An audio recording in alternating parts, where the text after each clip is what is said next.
Welcome, everybody, to a brand new Blu-ray and DVD out and about video today. And this week sees the release of the action drama Nobody, hitting store shelves along with the religious horror experience The Unholy, the animated action of Batman The Long Halloween Part 1, and Kino Lorber is releasing a Blu-ray edition of the 1991 romantic comedy Career Opportunities, plus much more. So let's go see the deals, exclusives, and we are at our first location, Walmart.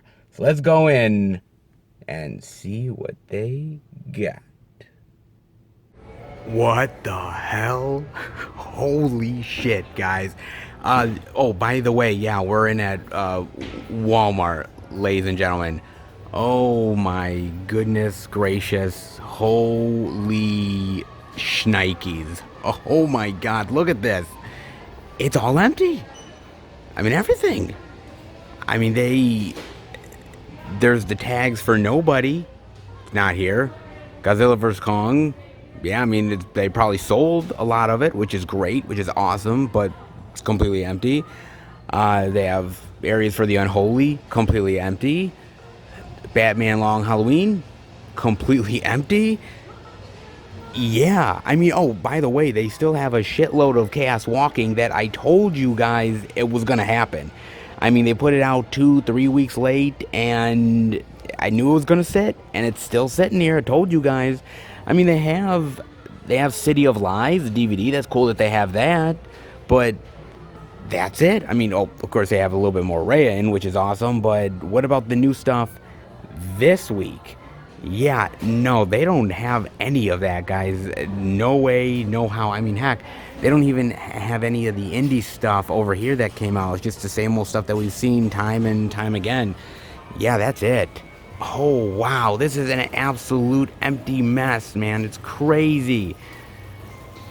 I was expecting something, right? I mean, it's a decent release week. They would have had something this week, but you'd guess wrong, guys. Wow, that's really, really bad. Just take a look at this, man. Could it get much worse than this? I don't really want to find out. Let's hope they have this stuff next week. For now, well, we are SOL, guys. No reason to stick around. Let's head out. That? That is pitiful. God awful. I don't know how you want to describe it, guys, but that is complete, utter bullshit, man. I mean, seriously? I mean, I'm here in the afternoon. It's not like I'm here very early in the morning where they haven't had time to set up or put anything out. No, it's afternoon. They've had plenty of time, guys, and they put literally zippity doodah out, man. Nothing at all, man. I mean, and this is a very unpredictable Walmart in general. Like, weeks when I think we're not going to see anything, we see stuff. And weeks where I think, wow, it's actually not going to be half bad. Some high-profile releases this week. What? This is so bad here, man. I mean, I keep on giving this Walmart a chance because I like some of these employees in here, and I'm ever the hopeful optimist of wanting to see good physical media, so I want to always come back and see it and hopeful that every single week we get some good stuff. But this time around, this, man, that's pretty damn bad, dude. I mean, they've got none of the new releases, no indie titles, nothing at all, man. That's bad. I mean, maybe they'll put it out later on. Maybe they'll put it out next week. Doesn't matter, because it ain't out today, man. That's for damn sure. Yeesh. Man, when Walmart fails, they fail hard, like flat on their face hard, and this is one of those times, man. Damn. Better luck next time, but I don't even know what the next time is going to bring. This place is so goddamn unpredictable. Wish I had a crystal ball. I might be able to tell you some shit, but I ain't a genie. I ain't a psychic. I'm just a physical media lover that's just looking for the new releases, and I can't get jack shit, man. Damn. Let's try to get this out of our minds, and hopefully the next location is going to have some new releases. Please? All right, everybody, we are at our second location, Target. Now, before I go in, I gotta talk to you guys about something. This is definitely making the rounds in a lot of different headlines and a lot of different sites, but let me tell you what's really going on here. Marvel Disney Plus TV shows reportedly not coming to Blu-ray or DVD or any physical media. Let's dive in. Fans of physical media who happen to watch shows like WandaVision and many others don't expect to see shows like that heading to Blu-ray or DVD anytime soon, as the studio has no plans to do any such thing, leaving fans and collectors who want to own their favorites on Blu-ray out in the cold. According to a new report, Disney has no plans to release the live-action MCU shows on Blu-ray or 4K, though it does come with the quote, never say never. Boy, haven't we heard that one before. These shows living exclusively on Disney Plus gives the streaming service some hugely desirable content that can only be watched if someone subscribes to the service. Releasing the shows physically would seemingly diminish that in some way, though it's easy to see why certain hardcore fans might want to own a show like WandaVision and so on and so forth.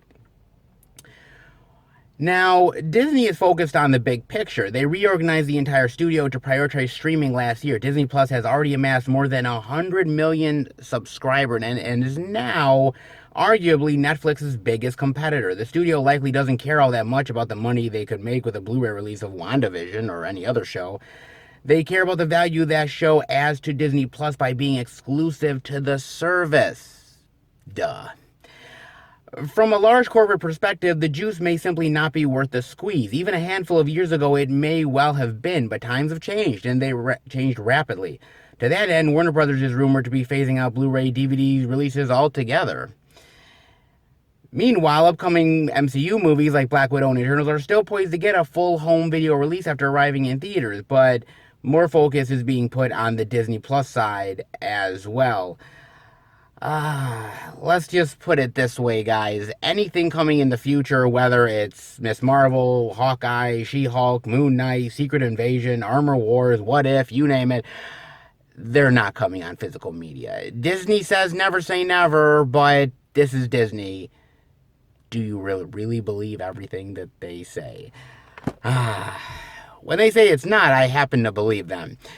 Look, I think it would be in Disney's best interest. My personal opinion, I think it would be in their very best interest if they ended up actually putting the shows on Blu-ray or 4K on their Disney Movie Club subscription service.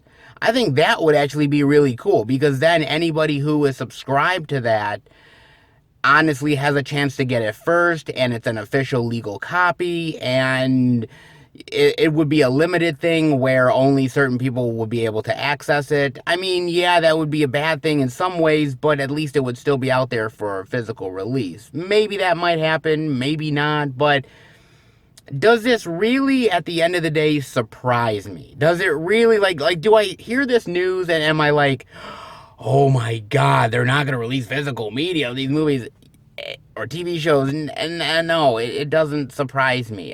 I've told you guys about the streaming wars. I've said it ad nauseum over and over and over again. This is what the streaming wars is, man. It's content, content, content. And a corporate entity like Disney or Netflix or Hulu or anything like that, they look at content as king, which means that if that goes onto physical media, why would you stick around to that subscription service if you could easily get it on physical media? I mean, I stick around on Netflix and I stick around on some of these other sites because there's, always new content coming out that I'm interested in, that I like. But yeah, I want it on physical media. I want a lot of stuff that's primarily on Netflix and not on disc. I want it on disc. Like, I want Gerald's Game and I want The Babysitter and I want a lot of that stuff. And the same goes with the MCU shows. I would love for them to put out a Blu-ray or 4K of WandaVision. That would be awesome. All of the future Star Wars TV shows and everything like that, that would be great to have because they're cool things and you want to watch it over and over again. But now in order to watch it over and over again, you're going to need to keep that Disney Plus subscription service going or you're shit out of luck. So any of you all that thought Mandalorian was probably going to come on physical media at some point. Like I was hoping.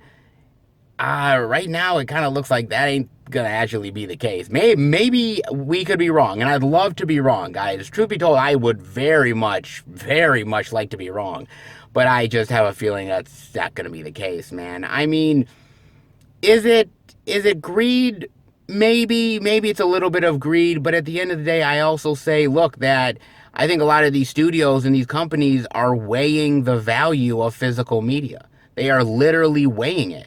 And they're saying, look, we have to go out of our way for the artwork and the bonus features and pressing the discs and obviously the cases and everything else. And of course, we have to make, millions of these copies in order to put them in stores across the country. Not to mention all the other releases overseas. So they are now weighing it. They are weighing the potential benefits of either keeping physical media or just letting it go entirely. And I don't think that they're going to be letting it go entirely anytime soon, but I'm not going to deny the fact that these discussions are happening. They are absolutely happening, guys. And that's why I'm an ever hopeful optimist to a certain degree, but I'm also a realist. And I also understand the fact that we are ever so increasingly, every single day, every single week, every single month, we are becoming more and more of a digital content entertainment spectrum. That's what we are becoming. That's what we are now. And physical is just trying to compete, and they're just slowly getting swallowed up. I think the physical media market is very niche and collector based, but after that, where else does physical media go? It's a discussion that has to be had. It needs to be discussed. It needs to be dived into and delved into, guys. I think this is a sign of things to come. Can't say it's a good sign, but it's a sign of things to come. I hope that they reverse their decision. I hope they see that there is a hunger out there for it. But until they really see that, they're pretty much not open even to the discussion. Let's hope, because I'd love to see physical media copies of this, but if we're going to see it, it ain't going to be anytime soon, put it that way. And that being said, well, the obviously bootleg market is going to be big because of it. So you're just promoting illegal copies out there because you're doing this. It doesn't benefit anybody, man. I don't know. It's just, I hate to see it, but it is what it is, man. I mean, definitely let me know what you think about that. In the meantime, well, it is a good release week, but you wouldn't know it from that Walmart, because that Walmart was pure crap, man. But God, I hope Target pulls through. When there's a good physical release week, Target does well. And I'm really hoping this week proves it. Let's go in and check it out. All right, everybody, we are in at Target, and oh, geez, thank the Lord, man, that they actually have the new releases this week. Man, I was going to get really worried if Target didn't actually have the goods, but they do. I can rest a little easy, guys. Let's dive in, shall we? With the first title being Batman The Long Halloween Part 1 for $22.99. Now, I got a chance to watch this on Amazon Prime. Now, I never really read the storyline that this was based off of in the comic books. I've told you before that I used to be a comic book reader back in the day when I was, like, in my teenage years and had kind of fallen off. Most of the time, I was actually a fan of Superman more than any other DC character. Occasionally, I would read Batman every now and again. Mainly, the main storyline that I remember reading was the whole, like, Bane storyline with him breaking the back of Batman and that kind of stuff. So I had read that, but outside of that, not a lot of Batman compared to Superman, but I read occasionally Batman stuff, but The Long Halloween had kind of passed me by in a lot of ways. But I've been loving the DC Universe animated movies. I've been thinking they've been absolutely brilliant and amazing, and I've loved the storyline and the characters and the animation, and it's been absolutely awesome. And I really liked the last one, Justice Society, I believe it was, yeah. So I was like, okay, I cannot wait to dive into the next DC animated adventure love. And Batman, I mean, that is awesome. I definitely had to to see this one for sure. Basically, it's about just the crime and corruption and everything that's going on in Gotham, and there's a killer on the loose, a mysterious killer. Nobody knows who it is, who is killing all of these sort of bad dudes, but why? What's the reason? And who exactly is this killer? And it's up to Batman to try to figure out what's exactly going on, to figure out really how this person is connected to these other criminals and crime lords, and who the actual killer is, who's on this rampage of death and destruction in a lot of ways. I really loved Batman The Long Halloween, man. I thought it was absolutely awesome. It's not only is it a really great Batman tale with all the really great villains in here, whether we're talking Joker or Catwoman, and I really love the dynamic between Batman and Catwoman. In fact, I've always loved the dynamic between them. They're semi friends, semi lovers, semi enemies. They have such a complicated and very involved history that I just love their interactions with each other. And this actual part one is the same, man. I mean, I love the richness of the Joker and the deviousness of him. I love that. I love the characters and how seedy and criminal they are, and complicated, and also mysterious. They all have these mysterious pasts, and you know, people that they've double crossed, and the trust issues. And Gotham is just so full of very interesting scum and villainy. There just really is, man. And this movie takes advantage of it in a big bad way. It really does, man. I really love this movie a lot, man. I mean, not only that, but you also get to see Batman doing detective things, and I kind of like the fact that he does detective stuff. I mean, Batman is, yes, a crime fighter, yes, a superhero in a lot of ways, but he's also a detective. And I feel like that's been a lot of the elements that have been missing in a lot of Batman movies, especially the live action ones. There's been moments here and there where he's had detective moments, but they had never really dived into the detective side of Batman. This is a movie that definitely does that, and it does it brilliantly. It really does, man. I just love the dynamics with the characters. I think the animation is really spot on. I just love how it just leaves you hanging on this great cliffhanger of who is this person, the complicated relationship between him and Catwoman, and him trying to figure out the mystery of it all. I think this is a solid movie. I really do, man. And I got to admit that if you are a Batman lover, I think this movie is absolutely right down your alley. If you're a DC animated lover, of course this is like a must buy. But not only that, it's just a really great story, and it's interesting, it's fascinating, it's entertaining.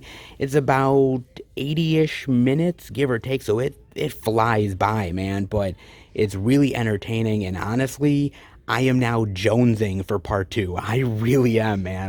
I can't wait to dive into part two, because part one really got me intrigued, and I can't wait to the conclusion of this. If the comic book stuff was as interesting as the animated movie stuff is, I might have to go back and try to read the old comic book stuff, because this is great, man. Out of the DC universe, Batman is honestly one of the best, and there's a reason why. It's movies like this that really showcase Batman and his rogues gallery of villains in the best way possible, and this movie is all kinds of awesome. And then we've got the Blu-ray DVD digital of Nobody for $24.99, the DVD for $19.99, and oh baby, have I been waiting to check this movie out. I definitely have, man. Boy, have I heard a lot of really great things about this film. And I was like, oh man, boy, I can't wait to get my hands on Nobody. Well, to punch my way through all of that Oh, John Wick ripoff goodness? Well, we'll get there, guys. So I got a chance to see it on Amazon Prime, and again, I had heard really nothing but great things about this movie. I had heard really awesome things about Nobody. I was like, okay, the action is really good. It has its funny moments to it. If you like some of the more recent action movies, you're definitely gonna like this film. So I had heard so many things. So I was like, you know what? I'm gonna definitely give it a chance. And I'm really glad I did, man. Basically, it's about Hutch. And Hutch is this just average, mundane guy. He goes to work, spends time with his family, does the everyday, mundane stuff that you would definitely do as just an average, everyday nobody. But he's kind of brought to the brink. There's a home invasion that happens in his house, and he does nothing about it. He just lets these people walk all over him and steal stuff from him, and he just doesn't defend anything. And he finally decides to stand up for himself. And when he does, he definitely does. He ends up taking charge in the most biggest, baddest way. In fact, he decides, you know what? I'm gonna get revenge on the people that fucked me over. And that's exactly what he does, guys. However, if you thought this guy was a mundane nobody, oh, think again. Think again indeed, man. This was great. This was absolutely awesome, man. I thought the action here was amazing. I thought that it was so awesome. I thought Bob Odenkirk is great here. If you were to have told me like a year ago that Bob Odenkirk was going to be in an action movie where he plays the action star and it would rival John Wick, I would tell you that you are a fucking liar. Go into an insane asylum, check yourself in, and never leave. But you are absolutely right. It was that good, man. I mean, you know, you think you've seen it all with action movies, right? You've seen all the shoot 'em up stuff and the martial arts stuff, but this goes in a little bit different way. Yeah, there's sort of gun fu in there, but there's a lot of like knockdown, drag out punching and just street brawling that is really cool, man. Some really great clever gags with some of the guns and the machinery and explosives, and there's a lot of really great stuff that you don't see coming. This movie definitely does some really clever things with the action. And like I said, I think the acting also is really spot on and absolutely really, really amazing. In fact, there's really great action sequences with Christopher Lloyd that I was not expecting, man. I mean, Christopher Lloyd is getting up there in age and he's not exactly the most spry person you've ever met now. But my God, man, the way he handles a shotgun is fucking awesome, man. He is great. This is awesome, man. And I love the idea of this sort of Russian mob and the fact that this guy goes against the Russian mob. I think it's kind of cool. Him versus the mob. And you think like the mob has it in the bag and they're gonna win. Oh, you've seen nothing yet, man. In fact, don't count out Bob Odenkirk because, I mean, why would you ever count out, one of the duels from Mr. Show? I mean, come on, man. My money's all on Bob Odenkirk, baby. Yeah, the mob never had a chance.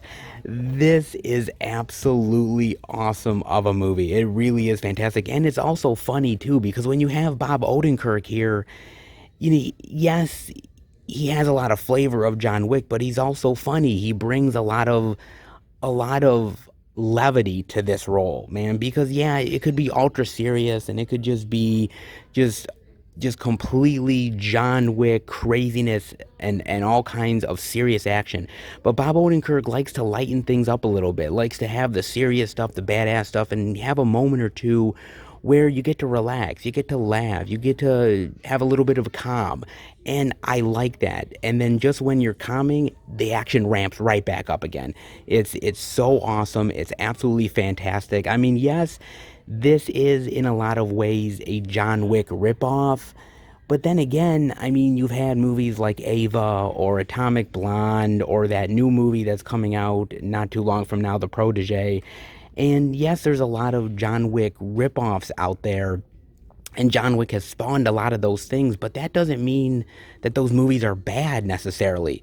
It just means you have to spin it in a unique way to make the movie stand out.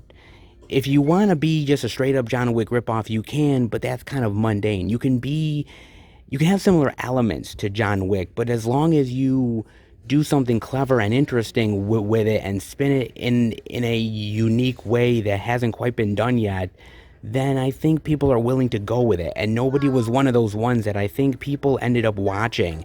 And I think a lot of people went into the movie like I did, thinking, okay, I've heard this is a John Wick ripoff, and they're prepared to completely hate it. And yes, you can say a lot of comparisons to John Wick, but this is a movie unto itself and very unique. And I think it definitely stands out from John Wick, I think in the best ways possible, man. This is absolutely awesome. This is a great movie. Any fan of Bob Odenkirk has to watch it. Any fan of John Wick, I think is definitely worth it. Any fan of action movies has to give this a chance, man. It's one of those action movies that really is fascinating and just is a great ride. And it's a movie, as an action lover, I would highly recommend. Oh,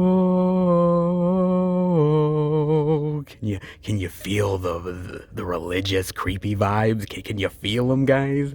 I bet you can with the Blu-ray digital of The Unholy for $19.99. Oh, baby. Now, I got a chance to watch this movie on Amazon Prime, and I I had heard, wow, that's that's a face only a religious priest could love. Oh my God. Yeah, so I had heard not very great things about The Unholy, and I was like, okay, I was prepared to be disappointed by the movie. I really was, man. I mean, there's been some okay religious horror stuff as of late. I mean, not really amazing, but it's been kind of so passable at best. I mean, The Reaping or The Rite. I mean, there's been so much religious horror over the years. I mean, I go back to movies like The Exorcist, obviously, but a lot of them, unfortunately, I mean, some of the better ones to come out in the past years, I would say, is probably the Conjuring movies that have, a lot of, Christian iconography and a lot of religious themes. Those are probably the best ones, to be honest. But there's been a lot, and there are some that are really good, but there's a lot that are not so hot. I hate to admit it. And where did The Unholy sort of fit in, I guess? Where did it, plant its place, so to speak, within religious horror? Kind of half and half, because basically it's about this reporter played by Jeffrey Dean Morgan, who's basically a hack. I mean, the guy has faked his way through news story after news story, and he's at the bottom. He's fallen flat on his face. And there comes this story of this girl who somehow sees this religious sort of Saint Mary figure, and she can suddenly she was deaf, and she can hear now, and she can speak, and it's a miracle. It's, oh my God, praise the Lord, praise Jesus. And basically she now is a vessel for this saint and can do miracles herself. But the thing about it, though, is that it's not actually a saint, guys. It's actually this demonic witch entity that is pretending to be the form of a saint, who is trying to gain souls and is using Alice as the vessel in order to do it in. So that's where all this is. And basically, Jeffrey Dean Morgan and like other priests basically have to stop her from gaining the souls. That's pretty much what it is, man. I mean, I'm not gonna lie, the movie isn't terrible. Like, everybody said it was kind of dog shit, and I was kind of like, I was kind of curious if it actually was. No, it's not complete crap, to be honest with you. there are some moments that I really love. I like the creepy religious themes to it, and I like the idea of faith, but not only faith, but blind faith. The idea that you would believe something that you just have to just go on faith alone, and actual facts, it's kind of hard to know whether those facts are real or not, but you can either go with it or not. And a lot of people do. And I like the themes of that. I like the idea of using religion against people. I think actually it's very interesting and very fascinating. I think that stuff is really unique at the end of the day, man, and done pretty well here. And I do have to admit the acting is actually pretty solid too. I mean, I do like Jeffrey Dean Morgan here. I think Jeffrey Dean Morgan is actually really, really good in this role as somebody who has lost his faith, somebody who's at the bottom of his life and gets picked up by this, and yes, sees an opportunity, but also sees an opportunity for redemption and maybe being a better person, but then realizing that all this is evil in order to basically gain souls, sort of learns of a bigger purpose in his life, so to speak. So I do like that aspect, and I think Jeffrey Dean Morgan is really great here. I think most of the actors is. Even Carrie Elways plays a cardinal priest in this movie. Yes, you're either going to get your leg cut off because of Jigsaw or become a Catholic priest. I don't know which one's worse, but you guys pick. But I like that. Though there are things that go against this movie, though. First of all, the jump scares. I think the jump scares are really cheap here. They're cheap, and they're just predictable, and they're your same typical everyday jump scares you see in all these horror movies. It's just the same old crap, just stuff coming at the screen, trying to scare you. It's not really all that effective. I will also say that towards the ending, around the third act of the movie, it really goes off the rails, man. The demonic entity sort of comes into the real world and starts like turning people into ash and smoke, and you know, all this sort of holy Bible like like all of this crazy wild religious ghostly entity shit happening. It's I kind of felt like the movie has a really great creepy idea to it and great religious themes, and I thought the third act just went for like the most predictable, mundane horror shit that you've seen time and time again that isn't really all that effective, nor is it really scary. So I think about two-thirds of the movie is not half bad. It's not great. It's not memorable. It's not even really great religious horror, to be honest with you. But it does have its moments, but it goes off the rails. And when it does, it goes off the rails pretty hard, man. Be careful who you pray to. Hey, that's why I'm Jewish.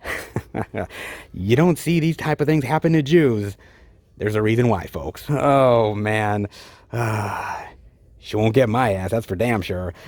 It has its moments, but as far as religious horror is concerned, there's better horror religious movies to pray to. And then I'm seeing they have the Blu-ray digital of Siberia for $14.99. Now, I got a chance to watch this on Amazon Prime, man, and Jesus, am I regretting that decision. Oh my God, what a mind fuck this movie was. Holy shit, man.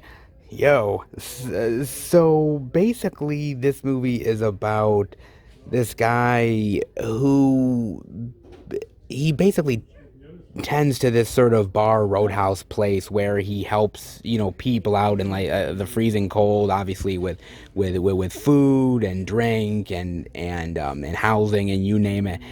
And something happens to him. Some sort of weird thing goes on in his life.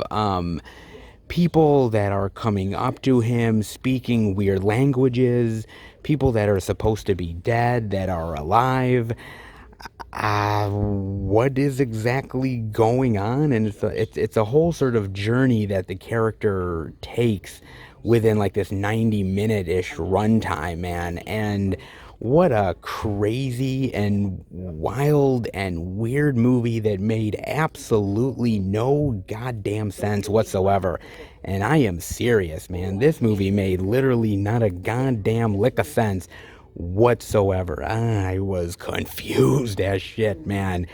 I mean, there is certain times when I watch a movie where, I mean, some people would probably say the same with Flashback, that it literally made absolutely no sense and very confusing. I happen to slightly disagree on that. I thought it was very thoughtful, but I could see the argument.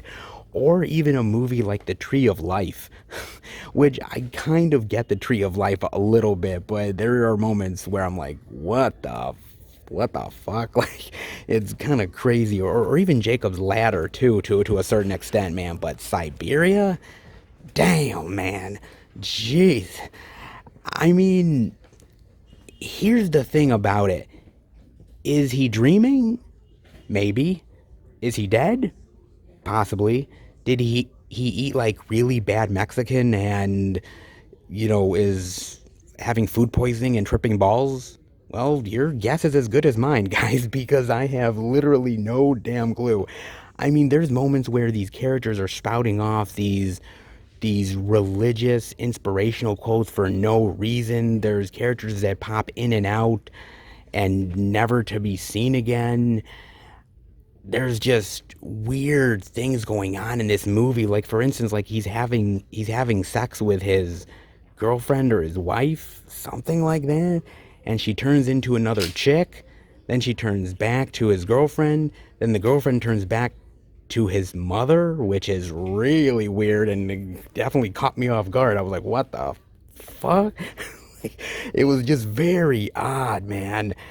I mean, there's even a sequence where there's this sort of black magic disciple that comes up to Willem Dafoe and is like telling him like, fuck up, shake your ass, dance.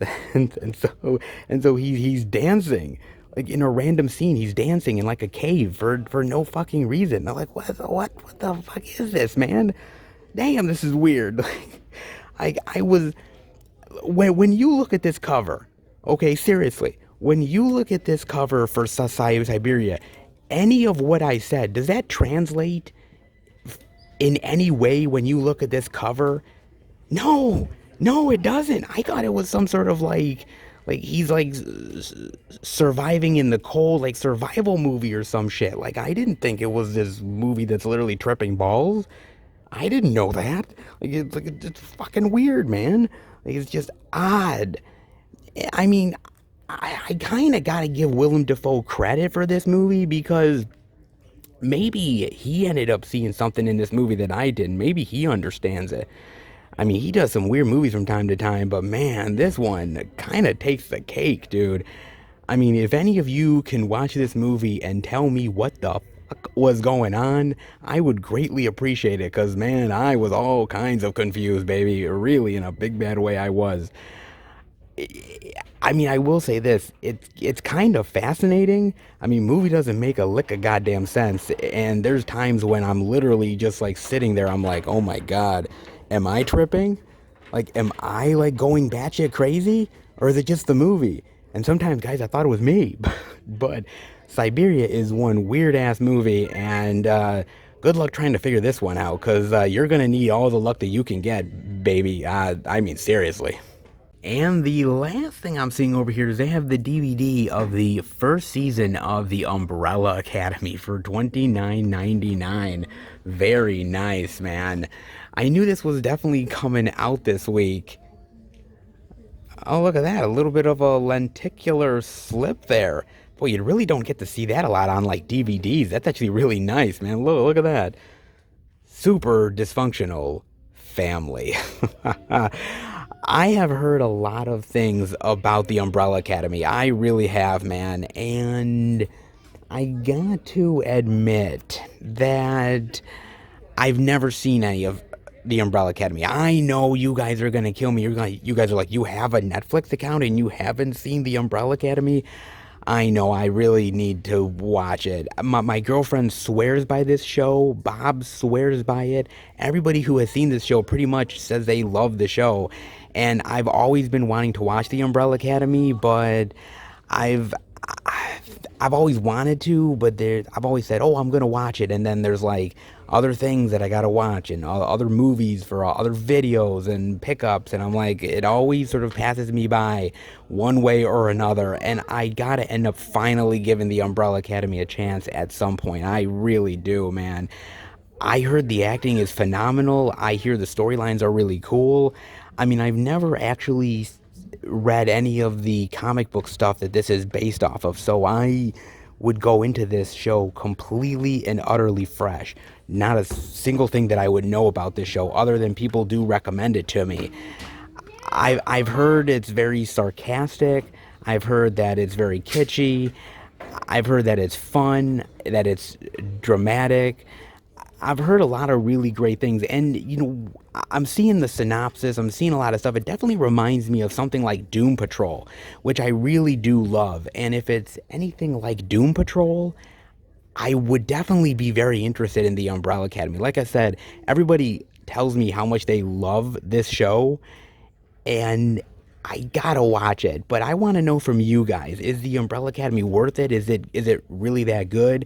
Is it if I like Doom Patrol? Is it similar? Definitely let me know. I know it's already got a couple seasons, and they know they're doing at least another one on top of that. I've heard great things. I love the synopsis. I like the idea of making this team of misfits. I love that idea. God, I gotta watch this, man. I've heard great things, and I just gotta sit down and binge watch at least the first season, man. But you guys gotta tell me how good this thing is, man. But that's really cool with the lenticular, man. That is really, really awesome, man. The lenticular is really cool in that. And like I said, I've heard only good things about it, so maybe I gotta dive in, man. But I gotta admit, like, really cool artwork this week. Like, that's really cool. The Unholy, Nobody, getting punched. That artwork is killer as well. Some really killer artwork, some really great releases, and Target definitely delivered, man. Thank God. We definitely needed it. That's for damn sure. All right, let's head out. Oh man, am I so glad that Target delivered this week. I am beyond glad, dude, because I was like, oh my God, please don't fail me, Target, because the shitstorm that I had to deal with over at Walmart, I thought to myself, I'm like, okay, I am coming into Target, and Target is a gamble as well. I mean, let's be fair, it is. But however, I got to admit, as of late, Target has kind of been killing it. I mean, honestly, they really have, guys. They've been doing a really awesome job bringing in the media, and most of the new releases they actually have gotten in within the past like month or so. So they're actually doing really well, man. I mean, all things considered, I usually don't get to say that a lot when it comes to Target, so it's a compliment. That's by far, guys. I mean, hey, they had all the really great stuff, all of the major new releases as well, plus Umbrella Academy. They did well. You got to admit, guys, they definitely handled their business. That's for sure, guys. And speaking of handling their business, they actually also brought in a couple of other interesting titles. I was talking to the electronics manager, and he told me that they brought in the collector's edition Blu-ray of Mr. Mom for $22.99. They just randomly got it in from the vendors in the warehouse. They got that. They also got When Harry Met Sally. I mean, without the slip, but they do have some Shout Factory Shout Select titles, which is weird because Target usually doesn't do that. Could this be a new trend? I have no idea, guys. And actually, speaking of other new things, I'm seeing a little bit more Steelbook love as well. I'm seeing they have the Karate Kid Steel on Blu-ray, which is really nice. Look at that, man. Cobra Kai, No Mercy. Like, this is great, man. This is a really nice Steel, I'm not gonna lie. I don't know if I want to side with the bad guys or not. I'm more of like wanting to side with Daniel and Mr. Miyagi, but I mean, sometimes it's good to be bad. And for $12.99, that's a steal, man. They do have that. They also end up having the Blu-ray steelbook of the original Ghostbusters as well, which is really cool. Also for like $12.99. They had a couple new steelbooks as well. Some Shout Select Love and all the new releases as well. Okay, I know sometimes we can definitely hate on Target. Come on, they do deserve it from time to time. But this week, and as of late, they've definitely been handling their business in a big bad way. And this week is definitely no exception, guys. They definitely did me a service because I was ready to like be like, oh my god, 0 for 2? No. Target made sure that I was taken care of course. Yeah, they got to take care of their #1 physical media fan. I mean, let's be real. Not half bad this week. Not half bad from Target. Hope you guys liked it. Let's head to the next location. Hopefully more physical media love to come. Now, hold up, guys. I kind of want to take a little bit of a detour. You see, there has been a subscriber or two that says that they might have sent me stuff and it could potentially be in the P.O. box. So I decided, why not take a little stop along the way to, of course, one of my favorite spots, or what's quickly becoming one of my favorite spots, guys. Yes, indeed. Oh, it is the post office. All that movie-related P.O. box of love that you guys have been sending me as of late. Well, they say I've got more.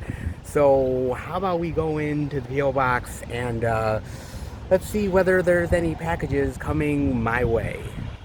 Back inside for some more P.O. Box love. Did the packages that subscribers told me I was supposed to get, did they actually come in? Well, yep, they actually did. Amazon Prime and another from Michigan. I'm very actually curious of what you guys actually sent me. Let's head to the car and find out what is inside these packages. Hopefully some really sweet physical media love. All right, back from the P.O. box, and oh, subscriber love, baby. Yes, indeed. I cannot wait to dive into them. Let's do it, shall we? A little bit of Amazon Prime love. Let's see what this is. Let's see. What's over there? There's even a note. Let's see. Enjoy this movie. It never got a Blu-ray release. It's a little slow moving, but it's a good drama war movie from Daniel. Daniel, you actually did say you were sending me something, so I am dying to find out what this is. Oh. I have not heard of this, actually. To End All Wars. With Robert Carlyle, Kiefer Sutherland, and Mark Strong. That's a cast, man. The director's cut, based on true events. A true story about 4 Allied POWs who endure harsh treatment from their Japanese captors during World War II while being forced to build a railroad through the Burmese jungle. Ooh, really? I have not heard of this movie. I have not, man. This is actually very interesting. I love this cast. This is a really great cast, and you know that I love a good war movie. You know that, especially World War II. If you've been keeping up with the channel long enough, you know that I love war movies, and one of my favorites among all the war movies are World War II war movies. Those are some of the best, man. And I love all the different tales from World War II. Stuff that is still being told to this day. Incredibly fascinating stuff, man. Wow. Oh my god, look at that. It comes with a director commentary, writer's commentary, and a making of documentary. Wow. That is pretty damn cool, man. To End All Wars. This is really awesome, man. I'm surprised this would never get a Blu-ray release, but sometimes, man, sometimes the one that deserve it never actually get it, damn it. But this looks really cool. I love the cast here. I love Kiefer. I love Robert Carlyle. I love Mark Strong, man.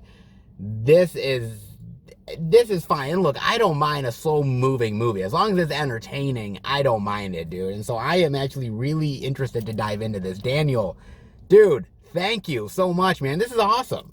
This is awesome. Who cares whether it's a DVD or Blu-ray, man? This is cool, dude. This is really great with great actors and a great base on a true story, actually. Look, I love my war movies. Thank you so much, man. This is cool. I will definitely give this a watch, man. Thank you. That is awesome. I so appreciate that, Daniel. I really do, man. And let's dive into the next one. Oh, from Crusha.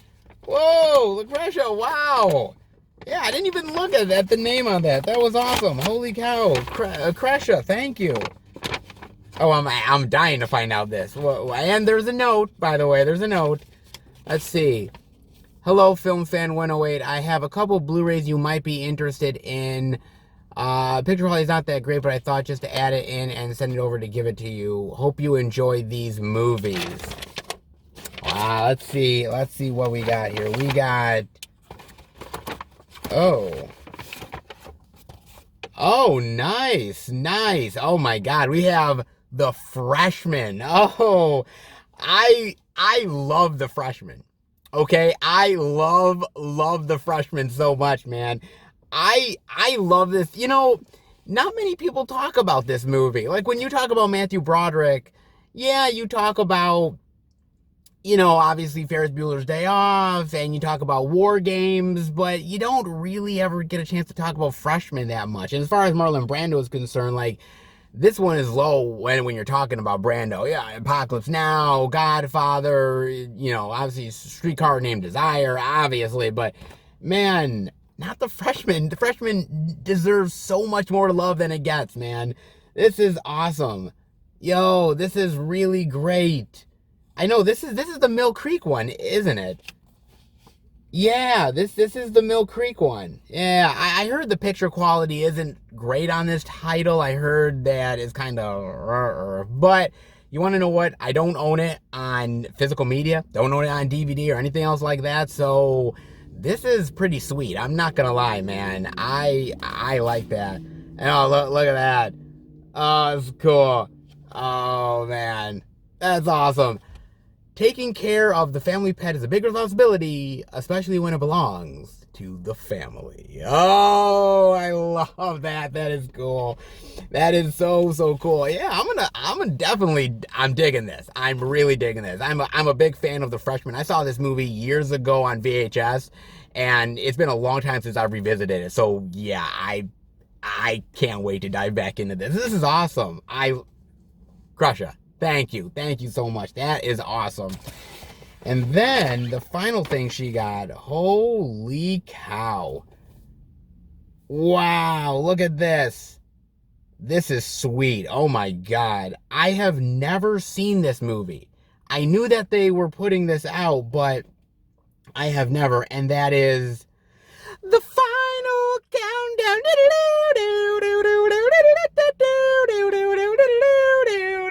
It's the final countdown. I won't bore you with my singing any longer. However, my singing is really good. Come on, guys. But wow, look at this. My God. This is the USS Nimitz. Where the hell are we? Oh, I've never seen this movie. I knew Blue Underground was putting this out, but I've never seen it before, man. Look at this. Kirk Douglas, Martin Sheen, James Ferrantino. Oh, and look at that. Oh, look at that with the lenticular. Oh, the lenticular is so cool. Yo, look at this. Oh, the place aboard USS Nimitz, America's mightiest nuclear-powered aircraft, hurled back in time to December 6, 1941, mere hours before the Japanese attack on Pearl Harbor. Whoa. Oh, my God. Charles Durning is in here as well. The Course of History. Wow, look at this. Audio commentary with the direct photography. Commentary with the producers. Posters, TV spots. Collectible booklet. Wow. This is all kinds of awesome. This is really cool. Crash it. This is awesome. I don't have this in the collection. I don't, and I have. It's kind of funny because like I said, I've never seen this movie.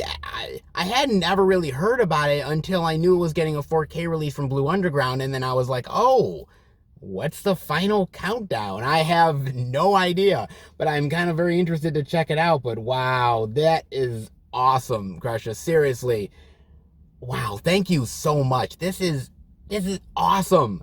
Like, I'm blown away. I'm speechless. That rarely happens, guys. This is great. Holy cow. This is absolutely awesome. Man, Crusher, thank you so much. This and The Freshman is absolutely awesome. Thank you. And of course, I gotta give love to Daniel with the great DVD as well. Look at these. This is awesome. Guys, this is absolutely fantastic. You guys didn't have to do this. Seriously. It's not expected, but it's greatly appreciated. Thank you so much beyond words. This is amazing, guys. These are great titles that I cannot wait to dive into. Two that I've never seen before. One that's going to be an awesome revisit. Wow, this is awesome, dude. This is pretty damn cool, man. Thank you so much, man. That's awesome. Cool. That's sweet. I'm just saying, guys. Thank you, Daniel. Thank you, Lucretia, so much. Beyond words, I greatly appreciate it. That's amazing. That is awesome. Okay. Wow. Thank you. And by the way, thank you to all of you guys out there that have sent me stuff through the mail. As I said, it's not expected because, look, I don't expect you guys to send me anything. But I set up this P.O. box because you guys kept on saying to me, hey, we want to send you stuff. Where can we send it? And I decided, you know what, I'm going to pull the trigger. I'm going to do it for you guys because you guys wanted me to. And I'm beyond blown away by the fact that you guys are sending me stuff. And amazing, awesome stuff at that. Stuff that's not in the collection that I'm so happy to get, man. It is amazing, guys. Wow, that is really cool. Holy cow, man. That's awesome. So thank you beyond words. I greatly appreciate it. And if you guys want to send any movie-related love to the channel, posters, care packages, physical media, you name it, the actual address is in the description below. Again, it's not expected at all, but it is appreciated, and by all means, guys, I mean, I'm just blown away by the fact that you guys have shown me so much love, and I just am amazed by this, absolutely amazed by this, and I can't wait to see what you guys bring to the P.O. Box next, because this has been awesome. Every time I've done a trip to the P.O. Box, I have been like a giddy kid waiting for what you guys are going to get me. And wow, none of you, and I mean none of you, have disappointed whatsoever. And this time is definitely no exception. Wow, that's pretty cool. Wow, that is awesome, man. I hope you enjoyed our trip to the P.O. Box. How about we head to the next location and more physical media love just around the corner. All right, everybody, we are at our third location, the second Walmart. I'm going to go in and check out if there's any interesting indie titles worth checking out. If there is, I will bring it back to Film Fan 108 HQ and show it off to each and every one of you. But before I do that, I got to talk to you guys about a movie trailer. And this one I've been wanting to talk about for a little bit now, and I'm so glad I get to, because you guys know how much I love kick-ass, female, badass characters. And this one looks like it has quite a few in store for me, and that is none other than Gunpowder Milkshake. Yes! Yeah, baby, I've been wanting to check this one out. In fact, this movie has actually been on my radar, and it's been on Bob's radar as well. It's one of those movies that we're like, we saw the cast, we're like, oh my god, Angela Bassett, Karen Gillan, Michelle Yeoh, Lena Headey, Paul Giamatti. We're like, okay, man, we're liking the ideas behind this, the premise, we're digging this, and so I am definitely on board to checking this one out, man. Now, basically, the idea is that there's this group of assassins, female assassins, and there's this whole sort of group that is dedicated to it, and this sort of agency. And Karen Gillan basically is one of those assassins, and she kills the wrong people. And no longer is she protected by this group agency, and now she is on her own to fend for herself against this group that wants to mercifully kill her. And so she has to recruit these other female badasses in order to take down this sort of mob, this hitmen group that wants to basically destroy her and destroy everything. It looks awesome. It looks badass. It looks really cool, guys. I'm not gonna lie, the action looks great. The females with the guns. I just love it. I love that it's a little bit cheeky, a little jokey, a little sarcastic with the badass humor. I love all of these chicks here, and I love about it is the fact that they're all different age groups, right? Like Karen Gillan is one of the younger ones. You have Angela Bassett and Lena Headey, which is a little older. And I just love that each female sort of represents a different sort of age group of badassdom, I guess I should say, man. And some are older and a little more grizzled when it comes to action. Others are just really up and coming. And I like that mixture to it. I think that mixture is really solid, man. I really like that a lot. I mean, not only that, but it definitely feels like, I mean, talk about another sort of John Wick ripoff or aping off of John Wick. As I said, there's been a lot of them as of late, man. There really has. And as I said with Nobody, it's not that you cannot make a good John Wick ripoff. You can. It is possible. Yes, there's a lot of bad ones out there, but those are the mundane ones that just want to rip it off for the sake of ripping it off and not actually trying to make anything genuine from that idea. You have movies like Nobody that really does that, and I feel like Gunpowder Milkshake could be one of those cool little badass female empowerment kick-ass woman hear me roar type of movies, man. And I just like a good badass female, man. Whether it's of recent with Charlize Theron in Atomic Blonde, or even Jessica Chastain in Ava, you know, or just a multitude of movies, whether we're going back to the Alien days with Sigourney Weaver and Ripley, or Linda Hamilton and the Terminator stuff. I mean, I love a good kick-ass female character, and I think this is going to prove to be some really great ones in here. It looks fun, it looks badass, and it looks right down my alley, guys. It looks really cool. Definitely let me know what you think about that. I'm dying to know. In the meantime, how about we head into the second Walmart and hopefully some good physical media worth checking out. Into the second Walmart, baby. And last week, if you saw the video, you saw that the physical media section here was like bare. Like Mother's Hubbard's cupboard bare. It was pretty bad, man. I don't know whether they were doing a reset or you having to change up the space. Who knows, man. But now... oh, now the physical media is back, baby. Yes, back in a big bad way. Oh, yes. And you know what that means. It means that there is definitely some indie love to check out. It's a few very interesting and unique and weird titles to take a look at. So, with that being said, there is weird stuff, B-movie cheese, all that interesting second Walmart goodness. And you know where we're going next. Oh, yes. Seth, come on. Let's show off that physical media.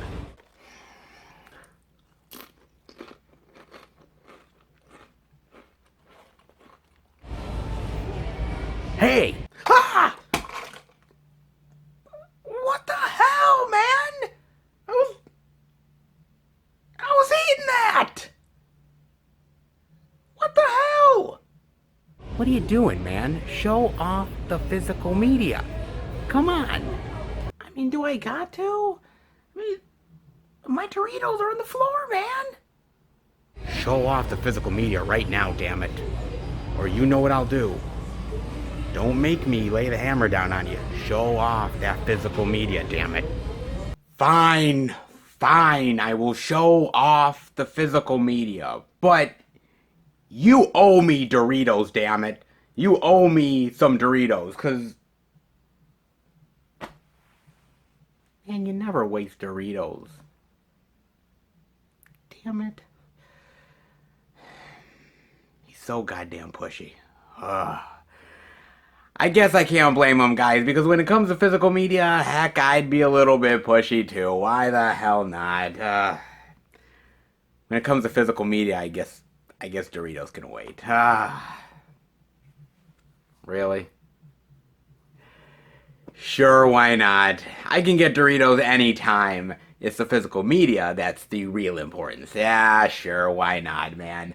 And I got to admit that it's been a very interesting journey this time around. I mean, seeing Zippity Doo Dah, absolutely nothing, nada, no how, no way at the first Walmart, and then completely making a complete 180 and having a lot of really great physical media, all the new release love to show at Target.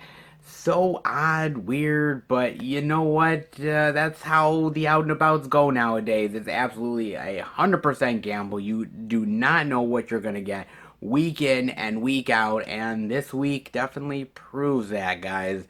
So now that the two locations are in the bag, what about the third? Well, I can safely say that physical media at the second Walmart is back in a big bad way, baby. Oh, yes, indeed it is. All that weird B-movie ridiculous cheese. Oh, Walmart has some very juicy and fascinating titles in store for us this time around. All that Walmart indie goodness. Yes, indeed. I love it, baby. I love my Walmart bizarreness and I love my Walmart weirdness. Oh, I'm so glad it's back, baby. Let's dive right in and start the wonderful second Walmart weirdness proceedings. And the first title, Blood on the Crown. Yes, with Malcolm McDowell and Harvey Keitel. Ooh, some really solid thespians, baby. In the final days of the First World War, during Malta's revolution for independence, two British officers are tasked with quelling the riots and covering up the bloody encounter, while innocent protesters are jailed and killed. Malcolm McDowell and Harvey Keitel fighting for freedom? Ah, fuck freedom. We're just trying to quell the revolution, so there is no freedom, baby. I mean, come on, we're too good for freedom. Apparently, according to Malcolm McDowell and Harvey Keitel, they could give a fuck about freedom. Oh, man. The First World War. You know, it's kind of interesting. I love a good war movie. I really do, man. I mean, I love tales about World War II, Vietnam War. We're starting to get some really solid stuff for the Afghan and Iraq War, obviously. And we've had some really solid stuff for the Civil War, but I gotta tell you, the First World War doesn't get a lot of love when it comes to movies. It really doesn't. I mean, obviously you have 1917, which is a phenomenal movie, and maybe another one here or there, but World War One tends to get passed by a lot when it comes to war films. It doesn't get a hell of a lot of love, which is a real damn shame because it's a really fascinating war with a lot of really fascinating angles, but it for some reason just gets passed by from the war love. So I'm actually kind of happy to see them doing a World War One tale. I just don't know how good it is. I mean, it's kind of straight to DVD. So is it like a really great, well done, budgeted film that's gonna really showcase the trappings of the First World War and what it dealt with overseas with this revolution and the British soldiers, or is it gonna be one of those like cheapo efforts that is really crappy and sort of takes a shit on World War One in a really bad way? Well, I mean, it can go either way, man. I mean, let's be real. But the problem is that with movies like World War One, any war movies like that, or even World War Two nowadays, you gotta spend a lot of money to make it believable with the outfits and the CGI and the props, and you name it. Pulling off something like 1917 is not exactly something that everybody does on a regular basis, okay? I mean, that is an amazing movie with amazing cinematography, and the action is amazing. I have a feeling Blood on the Crown is not even close to 1917. There's just a wild guess that it's not even close, man. I mean, I appreciate them doing a World War One tale, but if you're gonna do it well, do it properly, do it with a good budget, or don't do it at all. And I mean, having Malcolm McDowell and Harvey Keitel here, I mean, you got some really solid actors here. I love Malcolm McDowell, and I love Harvey Keitel, man. Whether it's Bad Lieutenant, Reservoir Dogs, which is amazing, obviously a small role in Pulp Fiction, and so many other films that he's done, man. He's awesome.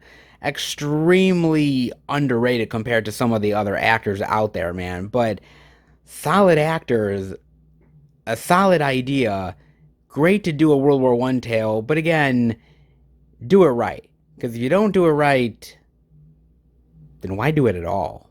Oh, we have called Raija versus King Olga. One will reign. No, no. Oh, going down the rabbit hole of terrible Godzilla vs. Kong ripoffs or other Titans going up against Titan movies. Oh, man. What the hell is this? No. Oh, baby, what did I get myself into? In the war of the monsters, who will survive? Maybe the one that looks the shittiest? Eh? The giant monster Raija returns, rising in Atami Harbor and attacking the city. A second kaiju, Olga, soon joins the chaos and the two monsters clash, destroying large sections of the city. Defense forces launch two new weapons, the giant tank Kamikaze and the drill tank Gokume, to meet the monster invasion head-on. But as the beasts work their way to Tokyo, will they be enough to stop the monsters from laying waste to the city? God help us all. Oh, no. Oh, man.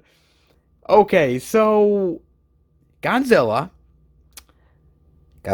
has been around for a very, very, very, very long time, ladies and gentlemen, and so has King Kong and many of the other Titans, Mothra, Ghidorah, so on and so forth. And they are the popular ones. They are the A-level monsters. And then you go down the rabbit hole of your B's and your C's and your D levels, and you go further and further down the rabbit hole. And this is where you get Raija versus Olga, is what you do. I'm not saying that it's terrible. Okay, I'm not saying it's outright terrible, but I mean, come on, are you expecting Godzilla vs. Kong levels in this motherfucker? I guarantee you this ain't even coming close, man. Not even 5%, baby. Okay, I mean, I do appreciate the idea of these sort of guys in these big, like, goofy monster outfits fighting each other. There's something about it that's cheesy and ridiculous and over the top and kind of warms my heart in an old school way. It kind of does, to be fair, but man, we're living in an age where you have like a $200-300 million Godzilla versus Kong movie where like they're just battling and beating the shit out of each other and you name it, smacking each other around like bitches. Like, good lord, man. I mean, basically, the best way I can describe it, right, is that Godzilla vs. Kong is like a epic street fight, and Raija vs. Olga is more like a girl fight where they're basically just, you know, using their fingers and sort of smacking each other.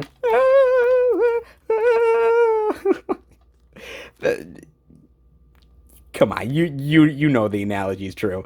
I mean, come on, man. Oh Lord, it's probably really ridiculous, really cheesy. I mean, a real big cheese fest.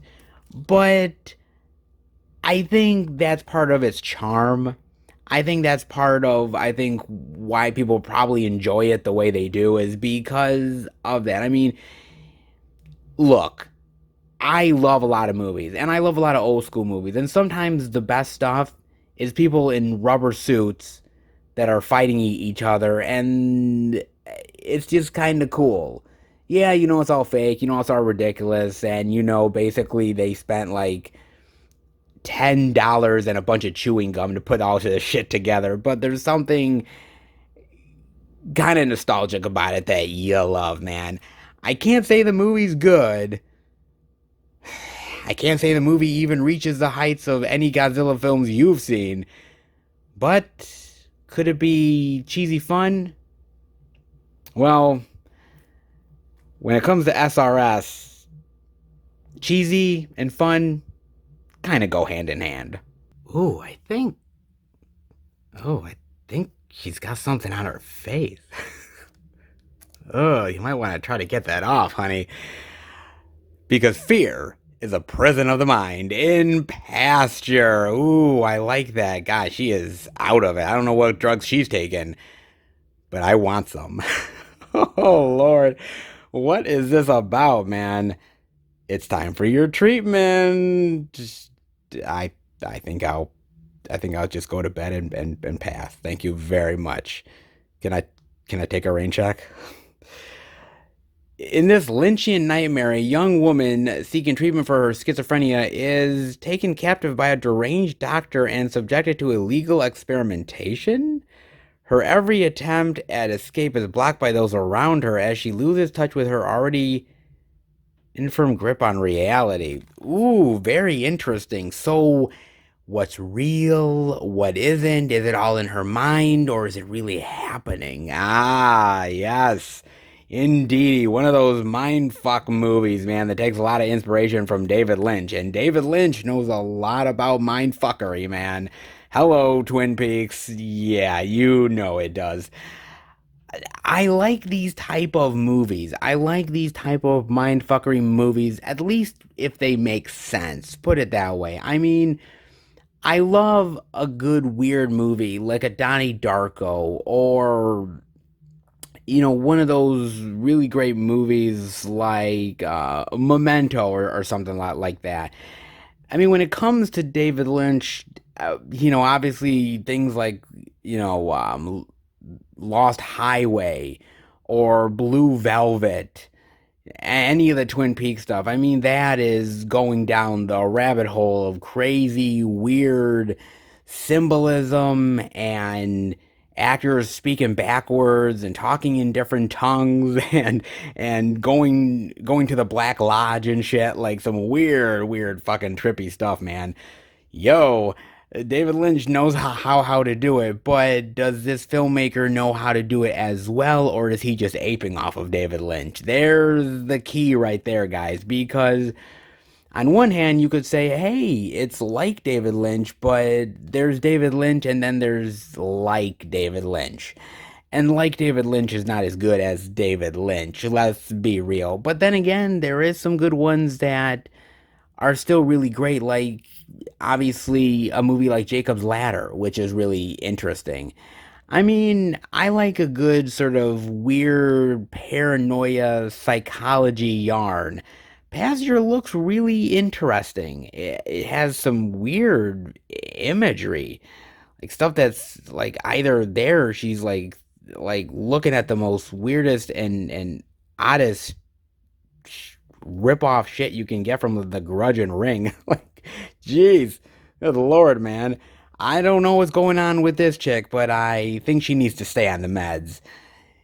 Well, at least for a while longer until the movie actually makes more sense. But if it's anything like Lynch, good luck with that one. On to more Walmart indie goodness. How can seeing more Walmart indie weirdness be ever a bad thing? It never is, guys. One of the main rules of physical media, Walmart indie weirdness can never be a bad thing. Always, always more. At least that's what the doctor ordered. So let's dive into more Walmart goodness, with the next title being Night Walk.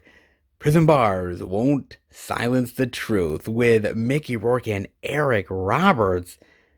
Rourke and Roberts in the same movie? Mind blown. Wrongly imprisoned until tonight. Mickey Rourke stars in this gritty action thriller about one man's quest for justice. It starts as Frank, an American, visits the Middle East with his girlfriend Sarah. But when Sarah is killed in a police incident, Frank is framed for murder, oh no, and sent to a prison in the U.S. Then, after uncovering the conspiracy that led to Frank's sentence, his friend dies mysteriously. Now seeking bloody justice, Frank plans to escape from prison, but he must partner with a dangerous gang to do so. Ooh, fighting for justice and getting revenge. Bloody. Yes. Oh man, I really hope, no lie guys, I really hope that Mickey Rourke is the bad guy and like Eric Roberts plays his like goofy sidekick. Like, I really, really hope that. Oh my god. Please let that be a thing.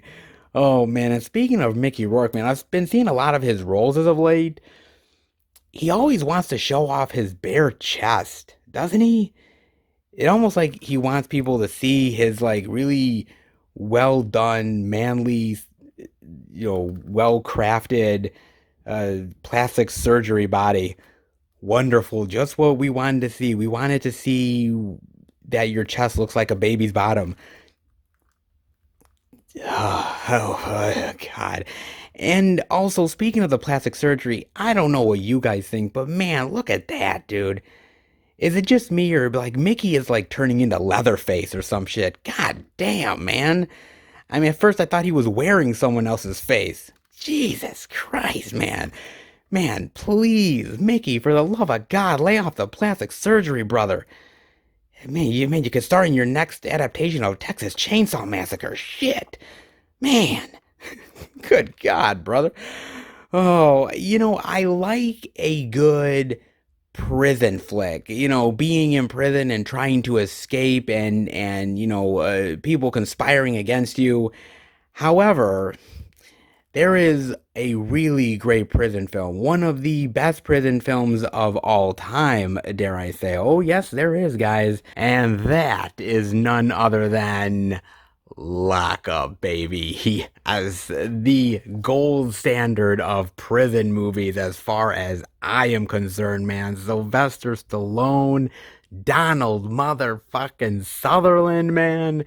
This is a really awesome prison film. As far as I'm concerned, it is the standard in which prison films should be based on. If you are not Lock Up, if you are not close to being Lock Up, I don't even want to hear from you, baby. No way, no how, man. I love, love, love Lock Up, man. Definitely the gold standard by far. However, there is still some really great prison stuff. I mean, I really love that HBO series Oz. I think Oz is amazing. People have said Orange is the New Black is another really good prison series, and we do have to put Prison Break in the mix as well because, I mean, it's Prison Break. It's kind of in the name, guys. I do like a good prison survival yarn. However, let's be fair, most of the budget probably went to Mickey Rourke's plastic surgery binge. I mean, to be fair, he needs more work on his nose, his lips, his forehead, his chest, his buttocks. I mean, pretty much every single part of him needs some sort of work, apparently, man.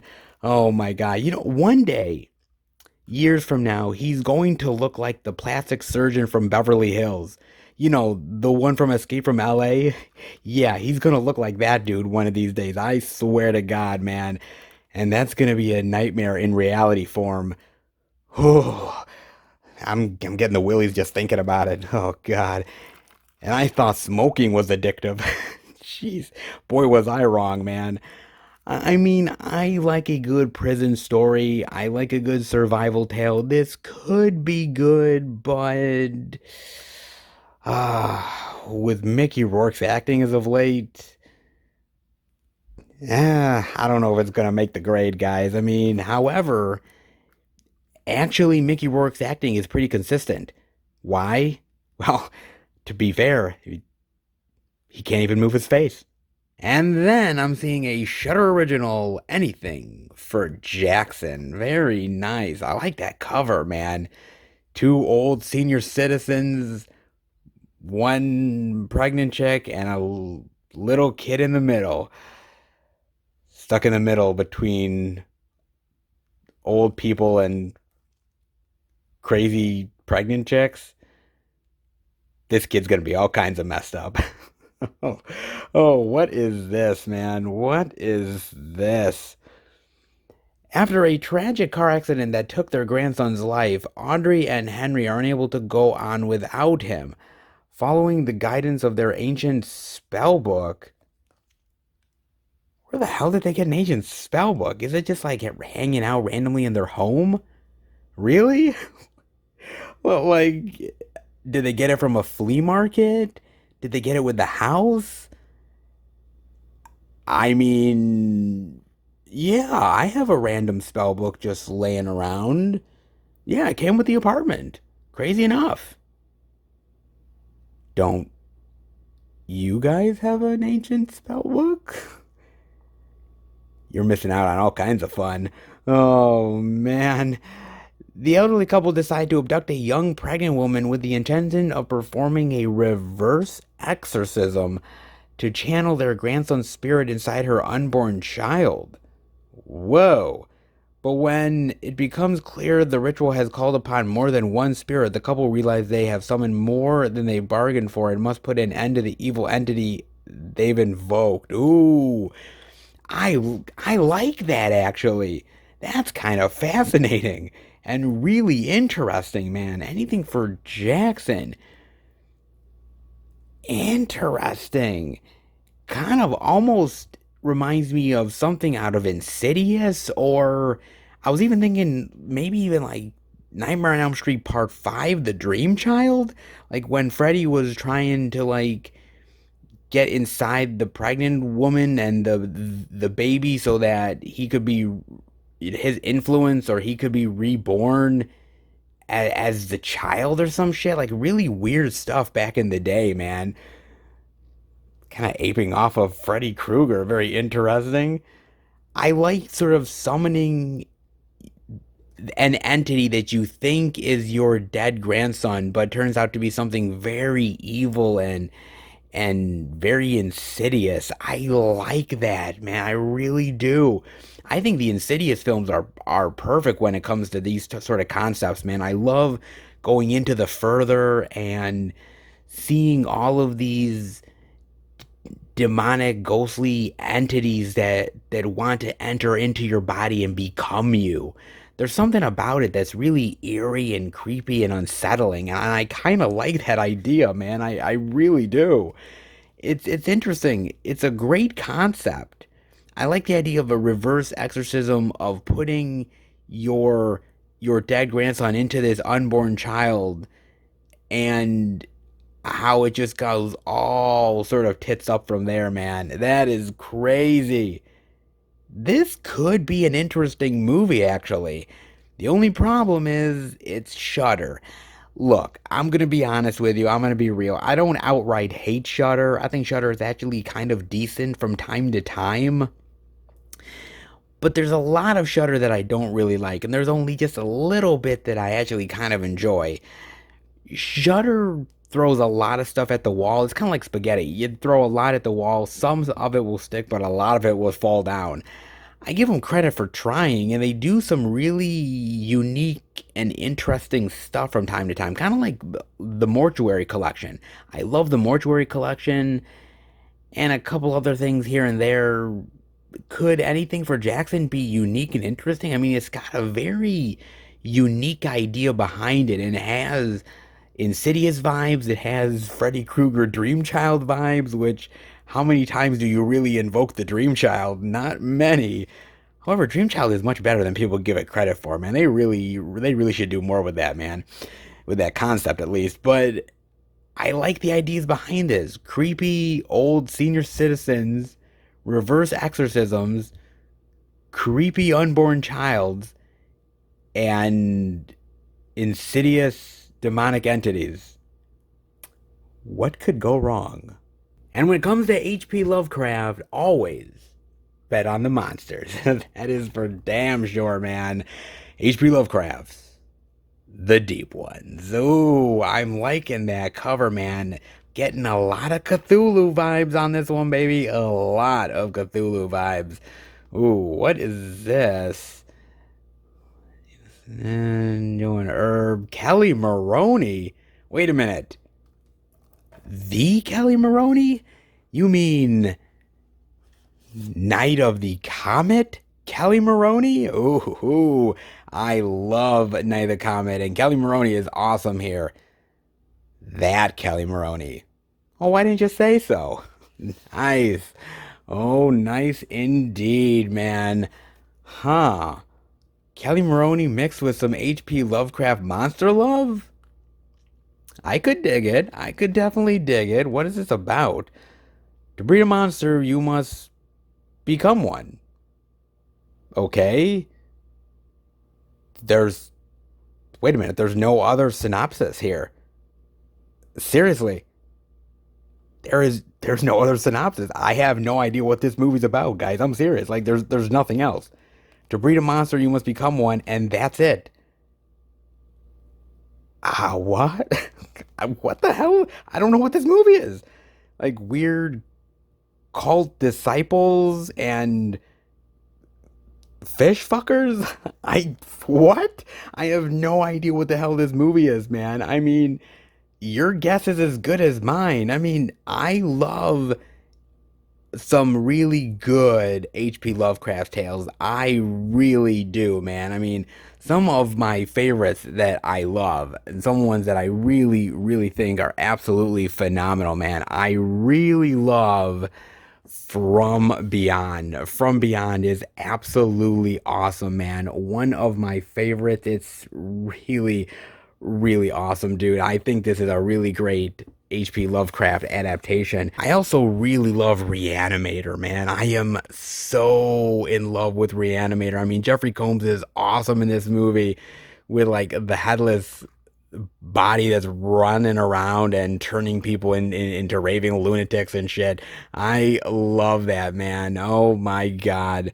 So awesome. I love that one a ton. I also actually really enjoy another really great adaptation, and that is Lurking Fear. This is another one that I really enjoy too. I think Lurking Fear is really, really well done, man. I do enjoy a lot of good Lovecraft tales. Mind you, not every Lovecraft tale is created equal, because I'm not a huge fan of Dagon. I think it's an interesting idea, and an interesting concept. I just don't think that movie was completely well executed. And there's a few other H.P. Lovecraft tales that I'm so on.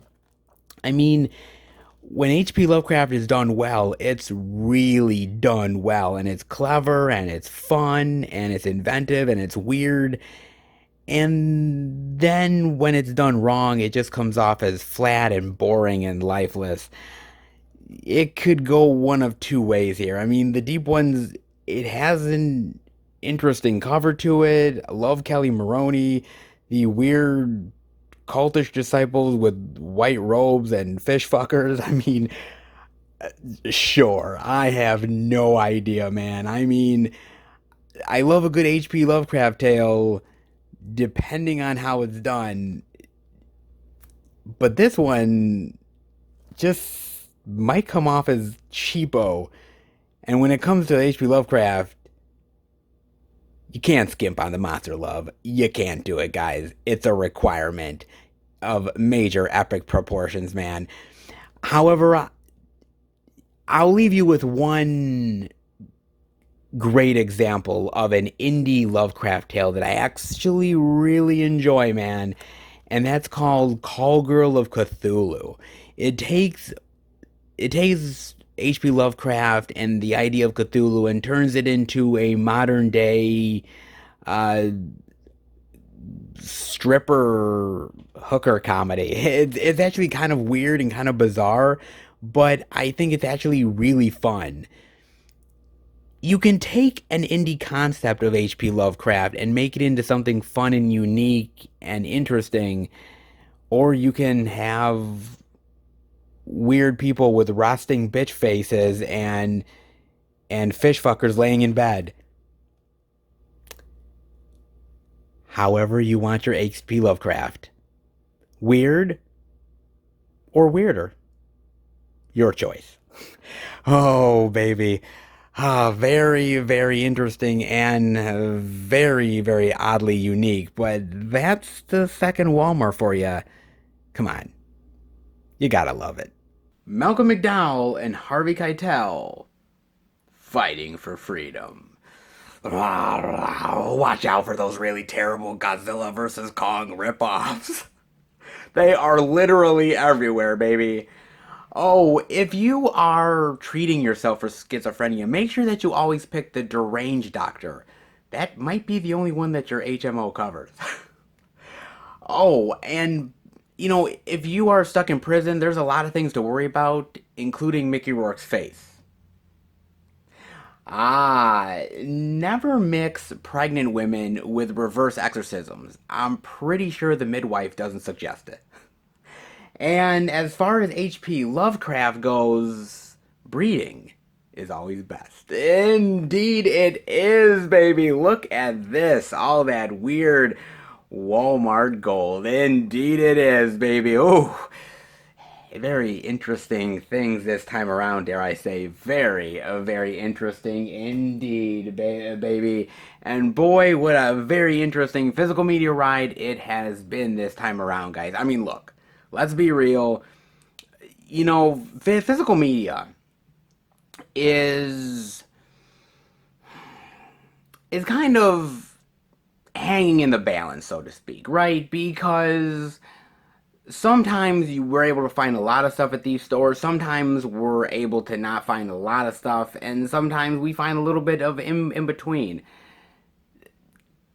Physical media at one point used to be so great that you would literally go into a store and you were guaranteed 110% that everything physical media was going to be there at your disposal. Now, you go in and you hope that there's the new releases, hope that there's at least one of the new releases, and if there's not, well, maybe the next 2 or 3 locations might have them. It's kind of going down the rabbit hole in a lot of ways, guys. But there are moments where I'm always sort of willing to believe that physical media can still reign supreme.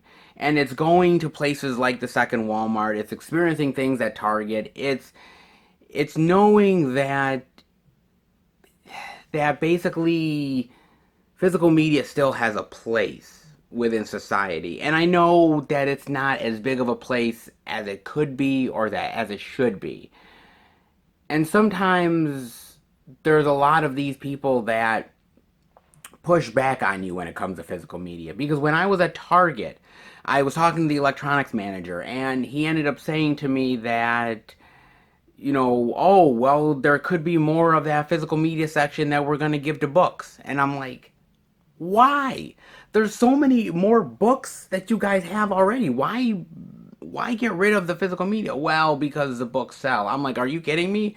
I see the same goddamn books there all the time. How are you telling me that books are selling like crazy? I'm still seeing the same copies of the latest Stephen King that's still staying on the goddamn shelf. I mean, yeah, physical media is not exactly flying off the shelves, but come on, man. You know, it was just kind of a struggle talking to him and hearing him say, well, I don't go to movie theaters anymore and I don't buy physical media anymore. I do streaming. And he was talking to me, and I just was like, dude, you're breaking my heart, man. You're breaking my heart, Fredo. I was like, oh man, I felt like busting out some Godfather on him. Like, good lord, man.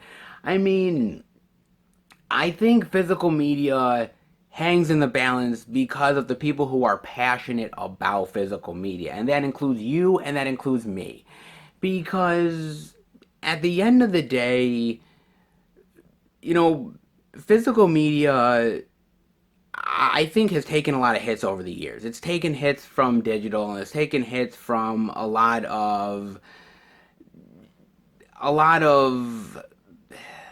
unrest within the actual formats, and the idea that there's all these different formats and these players, and which one do you choose, and the upgrading, and it's become a crazy amount for consumers to deal with. And I think they look at streaming as the be all end all, right? And I think as long as we ring the bell more, as long as I ring the bell, as long as you guys ring the bell, as long as we keep physical media alive, maybe there's a hope, maybe there's a chance that it's just not going to fade into the darkness.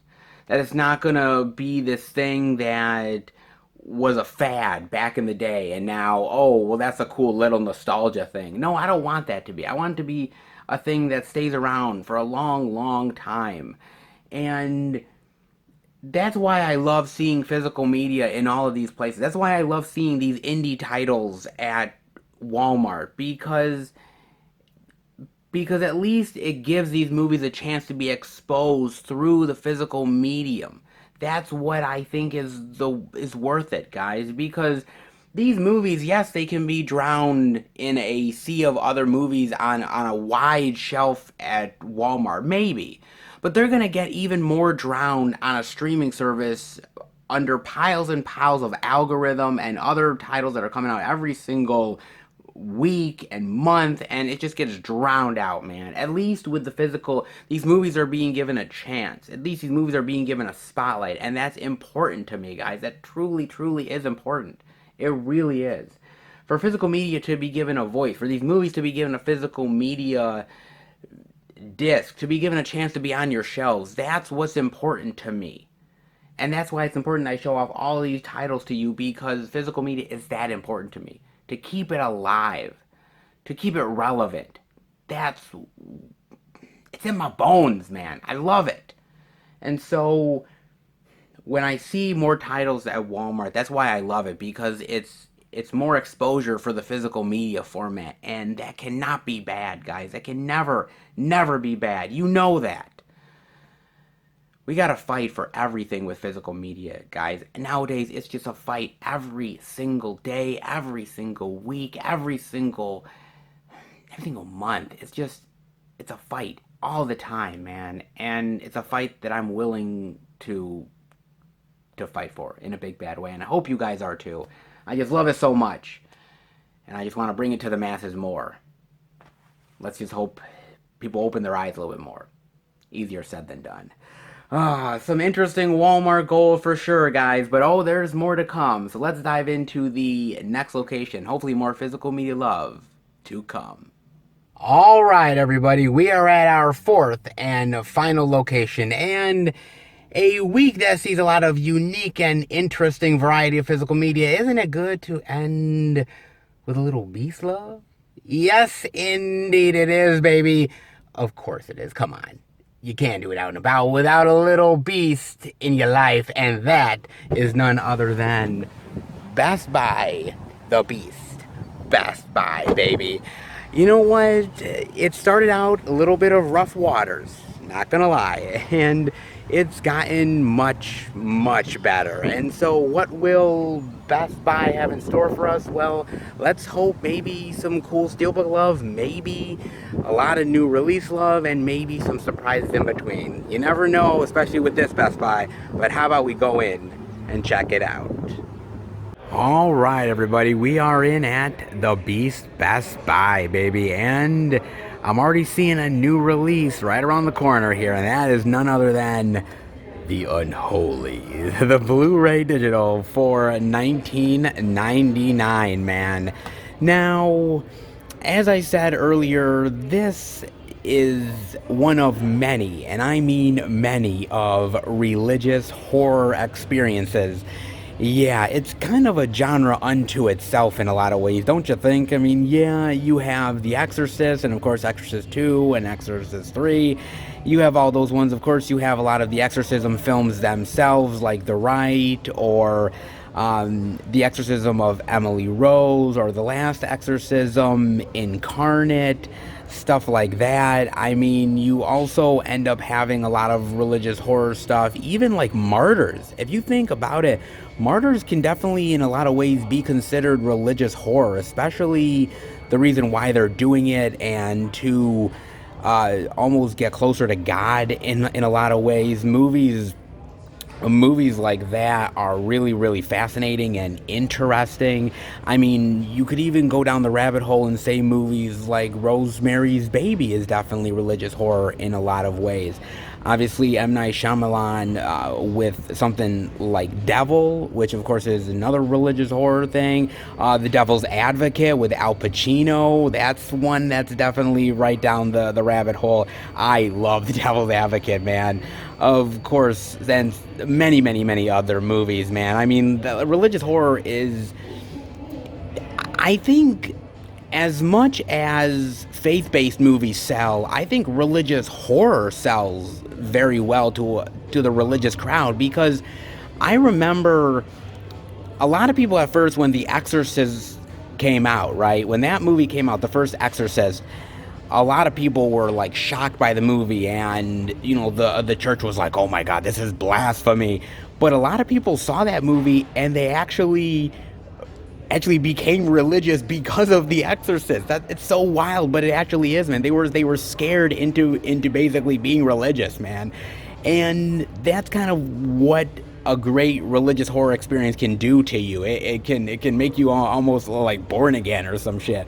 I mean, crazy enough, but it really is true, man. I gotta admit, sometimes there's not always really great religious horror. I mean, when you look at something like The Devil Inside, that's not so great. Or The Nun, yeah, that ain't exactly aces either. But I mean, you look at The Conjuring stuff, that really does a good job in putting out some interesting religious horror themes, and a lot of other stuff as well. There is interesting dynamics, to be sure, man. To me, after you experience a great horror experience like The Exorcist, or if you experience something like Rosemary's Baby, or Martyrs, something that really is so powerful and hard-hitting, everything after that almost seems like tame to me, right? It's all kind of aping off of the same style, the same ideas. Is the religious horror genre, is it running out of steam? Is it running out of ideas? Is it not as creative as it used to be? Is it just going through the same motion over and over and over again? I think in some ways it kind of is. And in some ways I think it can still shock people. I think if you look at a movie like Martyrs, I think you can still make something really effective and really powerful. But it's got to be almost so extreme, and it's got to be so affecting that it really hits you in the most powerful way.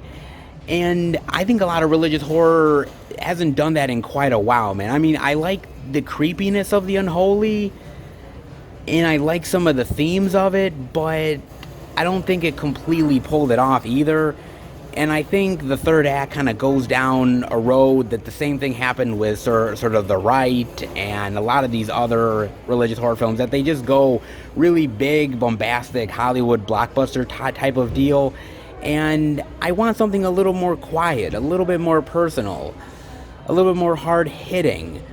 And until I get that again, I just haven't found one since a long time ago that I really felt really affected me that well. I mean, there's some good ones, but not one that really made me like appreciate how good religious horror can be. It's been a while. The Unholy tries, it gives it its best, but its best wasn't really good enough. Let's just be real, guys. I don't see any actual special features on here. No interviews, no commentary, trailers, nothing actually. That's a shame, but I mean, they just want actually the evil to speak for itself. Good luck on that, guys. You know what, man? I got to admit, I love Sam Raimi. I love the fact that he goes out of his way to make unique and interesting horror tales and tries to do different things within the genre, but sometimes it misses the mark. I will say another really great religious horror film that I think really is good, and it's probably, I think, one of the last ones that really affected me as well as it has, was Frailty. I think Frailty was the one that really, I was like, wow, this is really powerful. A murder mystery wrapped into this great religious theme that was really powerful and very impacting to me. The standard, hey, there's a demonic entity here, it's been done so many times at this point that it's kind of becomes a ripoff. Yeah, the Unholy tried, but it doesn't really succeed. However, why don't we get more Jewish horror movies? How about we do more stuff with Judaism? How about that, man? I mean, then again, let's be real. Us Jews are way more smarter and wouldn't get caught up in stupid religious demonic entities. Right? Holy shit! Man, I was not expecting this, guys. They got more stock in of the Saw 4K exclusive Best Buy Steelbook for $18.99. I actually thought that when this sold out and I couldn't see it that week that the 4K of Saw came out, that I was like, okay, I'm probably never going to see this. And patience pays off, baby. Patience pays off in a big way, man. Wow, look at this. I've seen pictures of this, but this is sweet. Look at that. With the puppet's evil looking eyes and face. Oh, so it's got the slip on it too. Oh, look at that. Oh, that's all kinds of cool, man. That is all kinds of cool, dude. This is nice. I could see why this sold out, man. This is really cool. I mean, that's cool, but this is so much cooler. That is really great, man. I mean, I really love the Saw franchise. Yeah, I'm not the hugest fan of the final chapter, because that movie's kind of dog crap. But the other ones I actually really, really love. And I'd love to buy this, but God, I'm going to wait until there's like an official like Saw set, like a great collector's edition series set of Saw. I know, wishful thinking, but I kind of want a big, great box set of it. I mean, we've got great box sets of Friday the 13th and Critters and Omen and Wreck and everything. Why not Saw? Why can't we go down the rabbit hole of Saw, man? I wish we would. God, I'm gonna hold off, and one day we will definitely see more, hopefully more Saw great box set love. They've done a few box sets, but they've kind of been chintzy. I'm just waiting. I'm waiting for a great box set of it. Am I the only one? I kind of feel like I am, but I don't know. I'm waiting for it.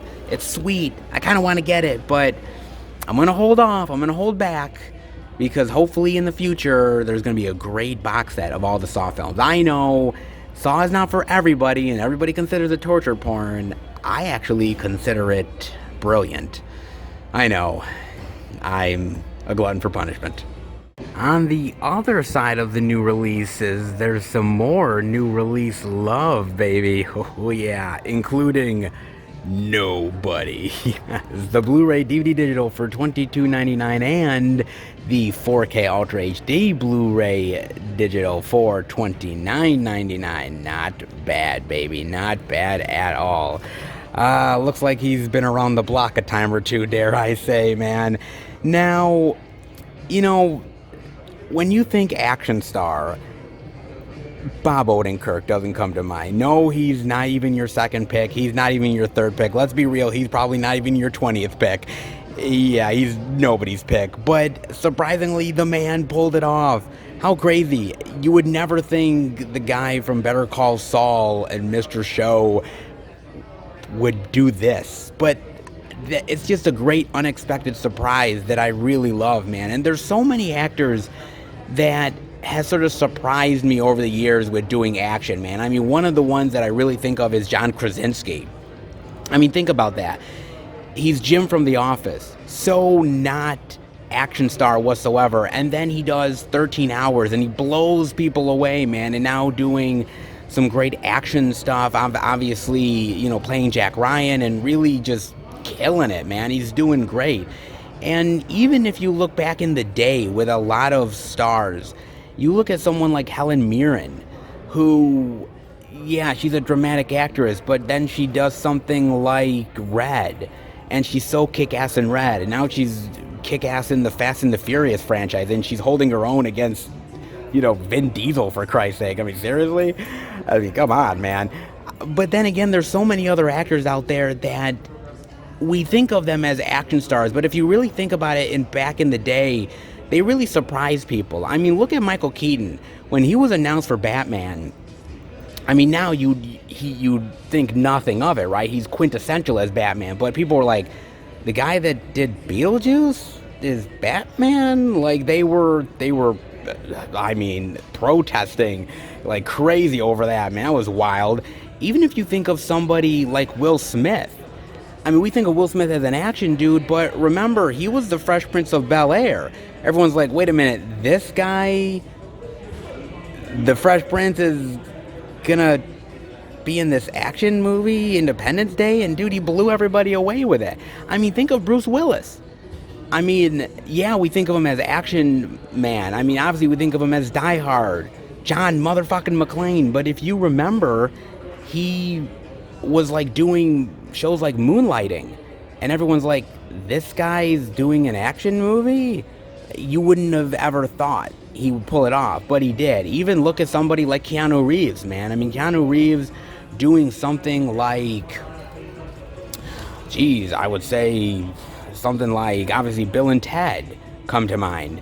And you would think he's sort of this goofy stoner guy, and then he does something like Point Break and then Speed and totally breaks into a whole nother genre that he can work in. Just because an actor is known for dramatic roles or for comedy doesn't mean that they can pull off an action star.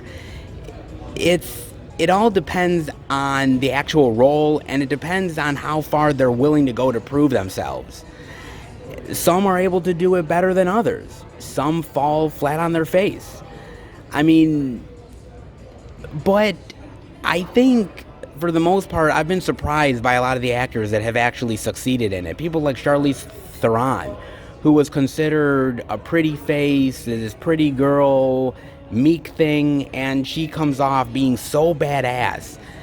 And movies like Mad Max Fury Road and, of course, Atomic Blonde blew that out of the water, and so many other examples of that. It's just really wild to think that some of our favorite stars that we consider action aficionados within the genre, if you really go back, it wasn't always that way.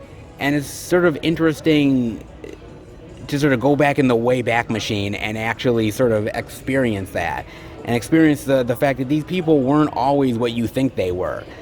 But it just takes that one great breakout role to really prove yourself. And I gotta admit, he did it here. He really did. He proved himself. Like, I'm watching the movie, I'm like, okay, he can play the mundane, he can play the comedy. Let's see if he can do the real action stuff. And my God, man, this guy trained for 2 years. He trained for 2 goddamn years for this movie, man, and it shows. He was badass in it, man. And in fact, crazy enough, he came up with the story of this movie because he actually had his own home invasion break-in. I think he was broken in like twice or something. And they stole stuff, they got away. He was so fed up with how the cops dealt with it and everything that he was like, what if I were to take these guys down? And he made a whole movie out of it. And it turned into Nobody. And how awesome it is, man. I mean, this is a movie that beat the odds. Everybody's like, okay, this guy's gonna be an action star in this movie. It's probably a John Wick ripoff. I mean, everybody was probably knocking down this movie. And all it takes is somebody to be given a chance. and we get movies like Nobody, and that's pretty sweet, man. Not gonna lie, dude. You have deleted scenes, you have Nobody, Hutch Hits Hard, breaking down the action, and feature commentaries. Not bad, pretty interesting special features. And I gotta admit, man, I mean, you know, I remember back in the day, Mr. Show, I remember this guy being this goofy comedian, and look how far this man has come. My God, dude. They say they're thinking about doing a sequel to Nobody. I would be interested in it. I'd be down for it because, let's be real, man. I mean, it kind of has the potential with his history and his past. I would be down for it. I mean, we gotta promote the really great stuff. We gotta promote the really great movies that deserve the love. There's so much crap that gets sequels and other opportunities. How about the good stuff actually get a little love from time to time? And Nobody absolutely fucking deserves it. And then a little Caped Crusader love with the Blu-ray digital of Batman, The Long Halloween, Part 1 for $19.99. The Blu-ray digital only at Best Buy collectible steelbook love, baby, for $26.99. Now, this is the same artwork as the regular Blu-ray. However, it looks a little bit more darker and deeper with its colors, exactly. Kind of does, just slightly. Kind of digging that, man. I really am. I like that. It's pretty sweet, actually, man. Some exclusive Best Buy Steelbook love. Usually we see a lot of exclusive Steelbook love from Target when it comes to, like, a lot of the DC animated stuff, but apparently not this time. We're getting it with Best Buy, baby. Hey, I'll take it, man. Nice. Very sweet. And I'm kind of curious from you guys, what are some Batman storylines? What are some really great Batman storylines that are worth adapting into an animated movie or live action form? Stuff that hasn't seen the potential yet.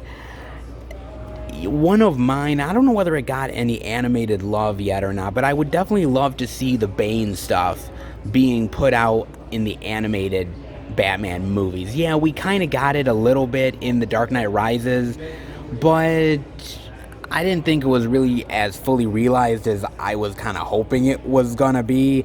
I'd love to see it in animated form and really take shape in a really great way. I really would, man. I mean, what's so great about Batman is really his rogue gallery of villains. That's what makes him extremely unique. I mean, also, yes, he doesn't have any superpowers.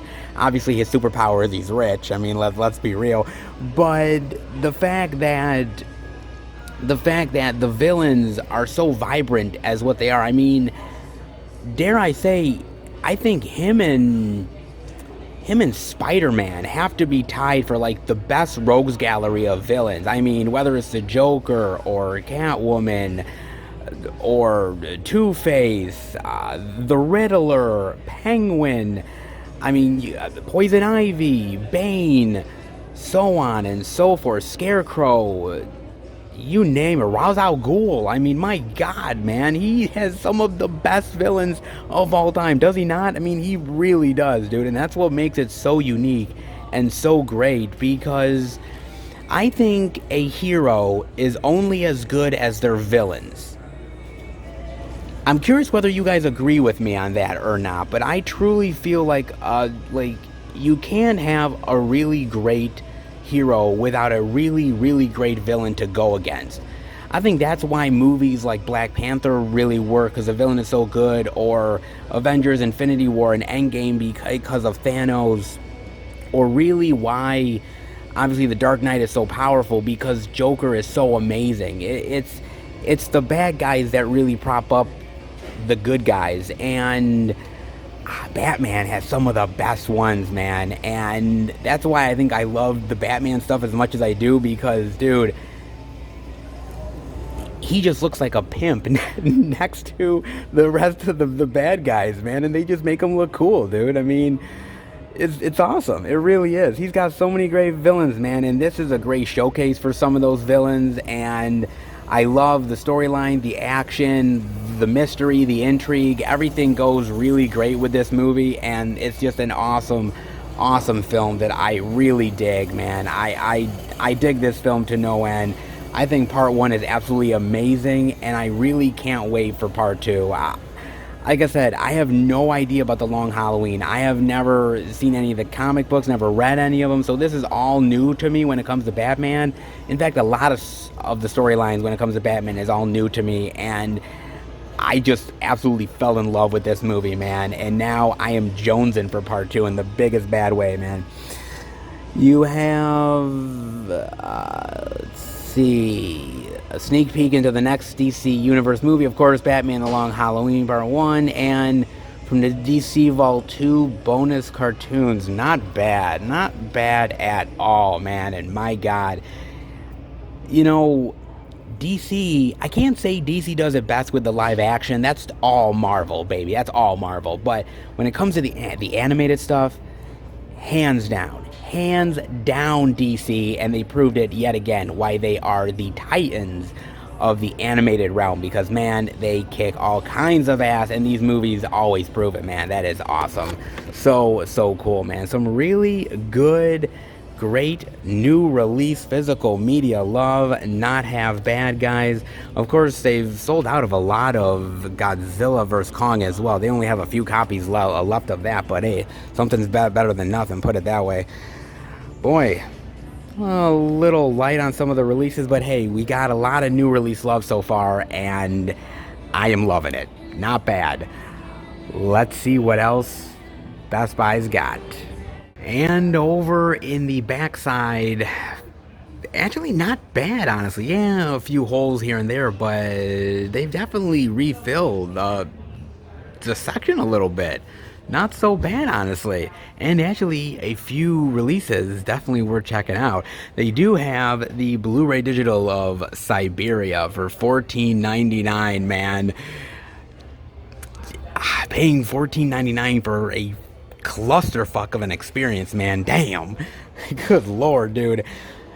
But I gotta talk about Willem Dafoe, man, because Willem, as I said, give that guy credit, man, because he does some very unique and fascinating movies, man. I mean, whether it's playing the villain in Speed 2 Cruise Control, or obviously being Christ in The Last Temptation of Christ, which was actually a really solid movie, the Wes Anderson stuff, whether he's playing like in Fantastic Mr. Fox, or even The Adventures of Steve Zissou, which I really love him in that movie. I think is great. Or even playing in the movie Autofocus. I love that movie so much, man, about the star of Hogan's Heroes, and like him and his friend are like sexaholics. That is so great, man. Of course, most people really found him with the Tobey Maguire Spider-Man movie, which he was awesome in as the Green Goblin. But then he does some really off-kilter movies, like doing Antichrist. Man, that movie's wild, dude. There's that whole scene where he's having sex with the chick, like by the tree, and there's all these hands coming out of the tree and the earth and shit, and I'm like, what the fuck?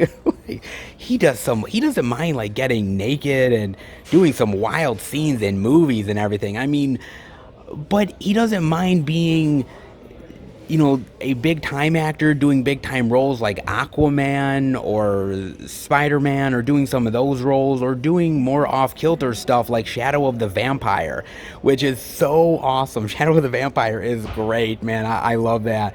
Oh my god, where he played the vampire, man. That dude is fucking creepy as a vampire, man.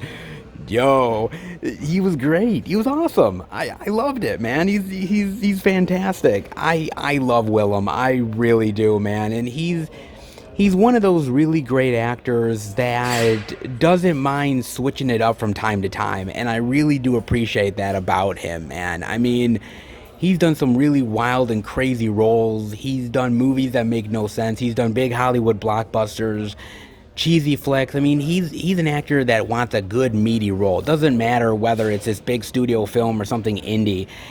He goes for what really interests him, and I gotta give him credit, man, because even though the movie makes absolutely zero fucking sense to me, like makes literally no goddamn sense. I don't know what the hell's going on. I don't know whether he's dead. I don't know whether he's alive. I don't know whether he's tripping on shrooms. I have no fucking clue. All I know is that Willem Dafoe definitely gives it his all, and he bears all in this movie. Not many actors are willing to go to the places that Willem Dafoe goes, but I think that's just why he's that better of an actor.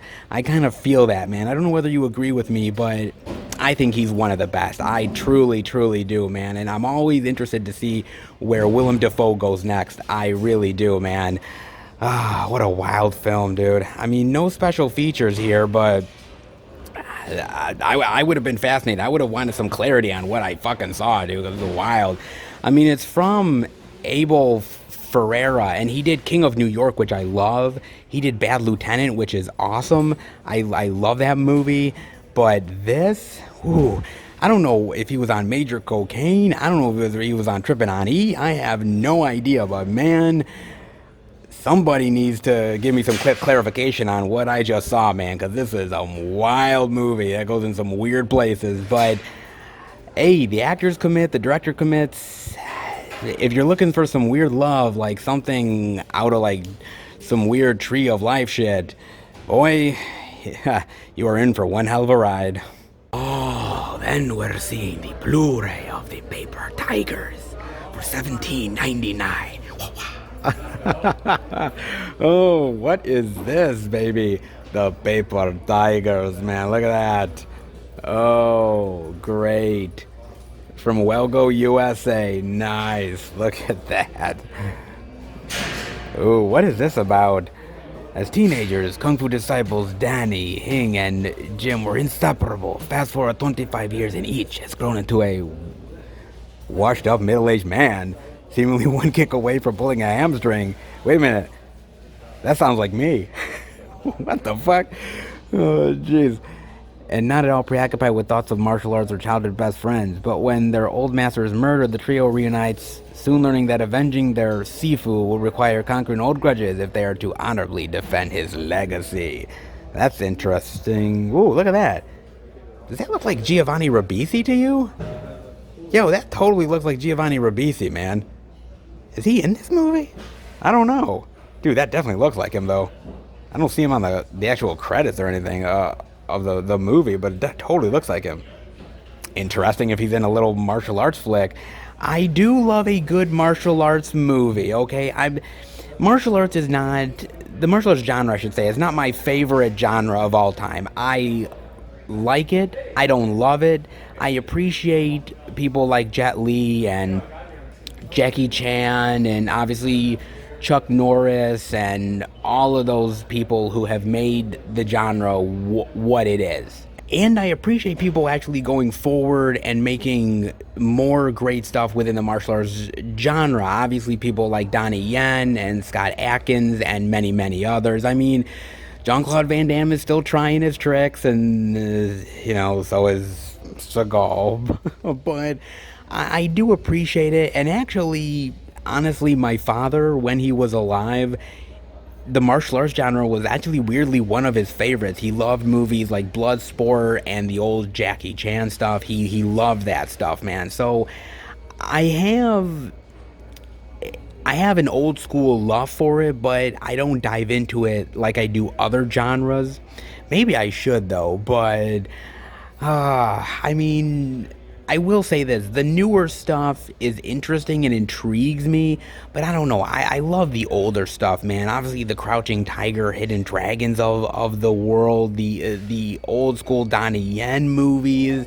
I mean, those are the stuff that I really love, the old school Chuck Norris stuff and the Jean-Claude Van Damme experiences, and I mean, that's my bread and butter. The newer stuff is not bad from time to time. I mean, the stuff directed by Takashi Miike is really cool as well. There is some good martial arts stuff still being made, but not as good as it used to be fair, guys.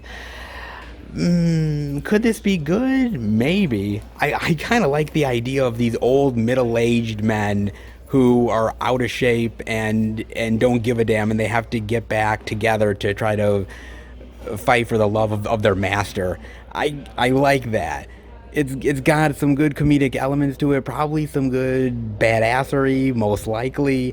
It could be kind of cool, all things considered. I kind of like the cool mashup of genres, and it honestly could work, all things considered. I like the cover though. Very interesting, an interesting idea. Could it be as good as some of the old school stuff? I doubt it. However, sometimes you gotta take a chance on new genre love. And I've warmed up to people like Scott Adkins. Maybe I should warm up to newer kung fu flicks. What do you think? And last but definitely not least, the Blu-ray of Hunter x Hunter for $16.99. Look at this. Devon Sawa, Summer Howell, Nick Stahl. Nice. From IFC Midnight and Scream Factory. Fantastic. I'm loving that cover.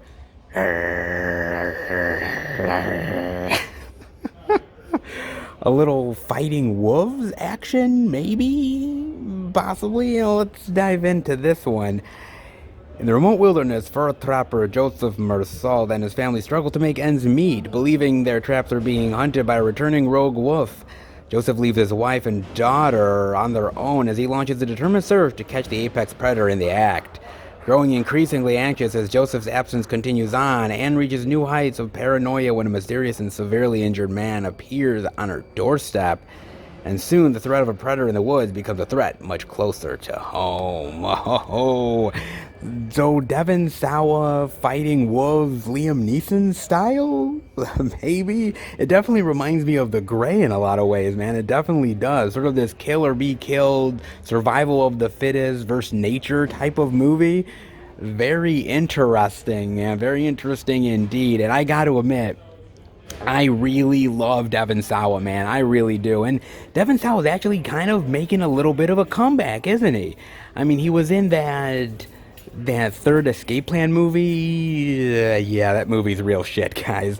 But he's actually pretty good in the movie, all things considered. And he was in that other movie, The Fanatic. Yeah, with John Travolta. Boy, when I watched that movie for the first time, I was prepared to really hate that movie because I'm like, oh my god, look at this weird bowl haircut he's got. It's directed by Fred Durst from Limp Bizkit. He's playing this weird paranoia, obsessed fanboy. What the fuck? Like, I thought it was going to be bad. It ended up actually being really good, and Devon Sawa was pretty solid in it. I mean, he plays a great asshole. I mean, to be fair, he really does, man. But I actually remember Devon Sawa from back in the day. I really do, man. I mean, movies like Casper, Little Giants, Wild America, Idle Hands, SLC Punk. Oh my god, man. I remember the good stuff back in the day from Devon, man. He was awesome back in the day, really. I loved him as an actor when I was younger. I really did, man. And there's another movie that he was in that I really love that I think is absolutely really underrated. It's a really cool little horror action flick called The Devil's Den with Ken Foree and Kelly Hu. They're kind of being hunted down by this sort of supernatural strippers. It's kind of weird, to be fair, man, and it definitely apes off of From Dusk Till Dawn. But I actually think it's really fun and extremely underrated, man. I really do love Devon Sawa. I'm so glad he's making a comeback, dude. I really am. The guy definitely deserves it. I wish he'd have a little bit bigger of a comeback, but, slowly but surely it takes time, man.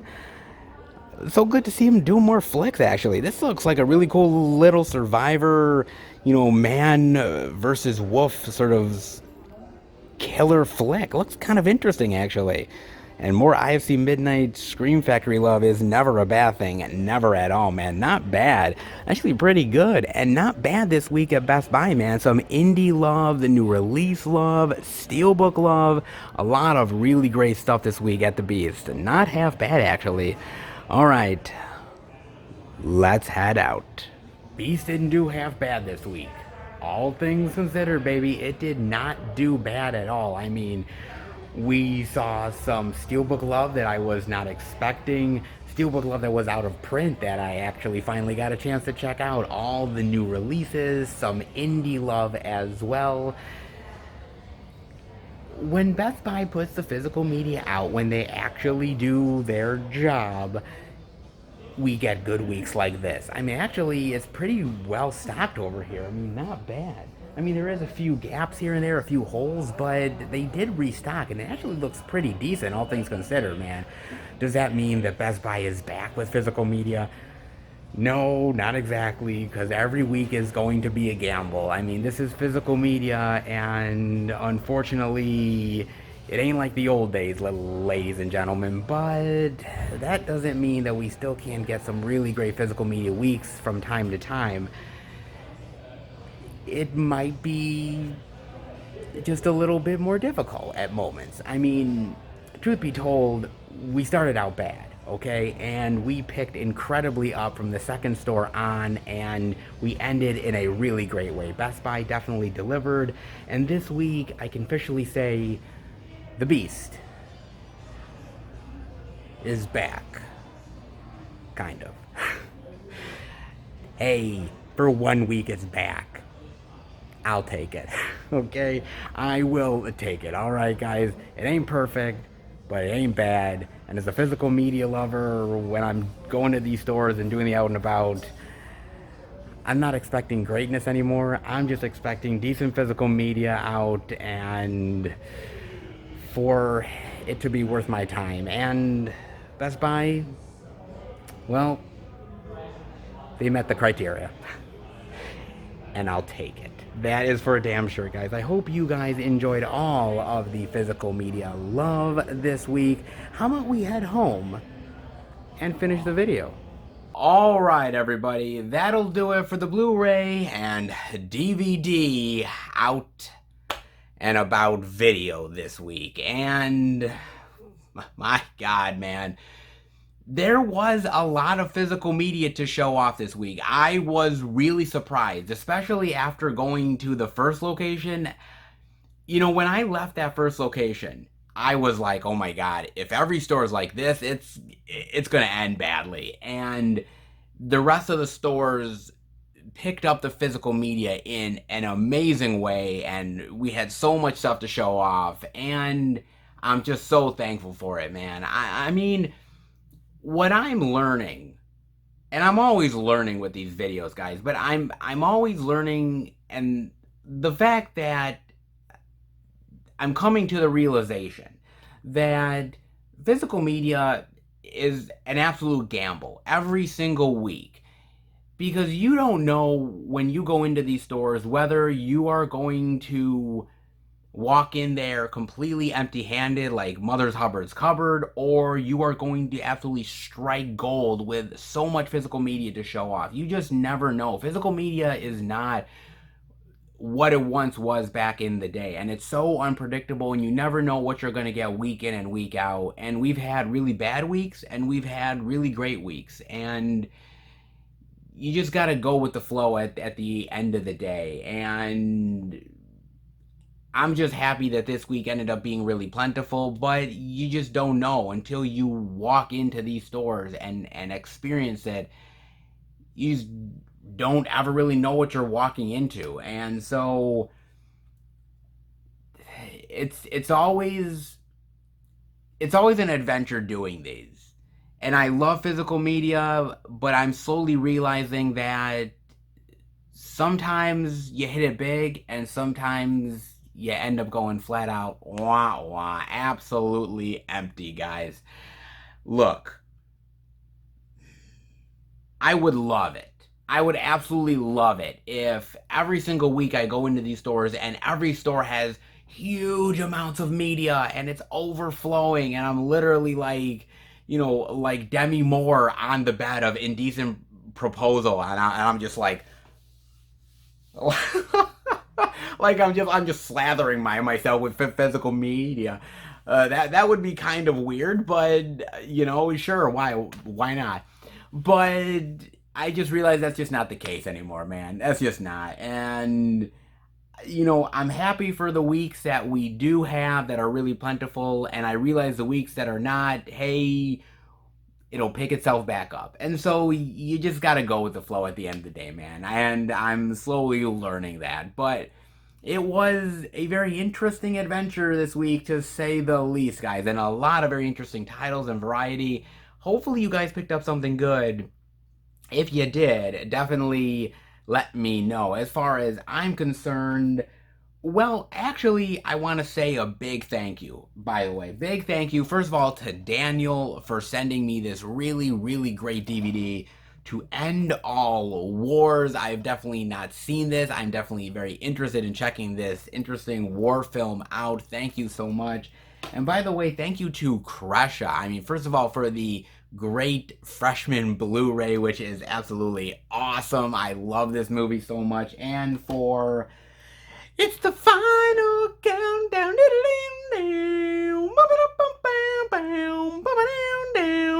It's the final countdown.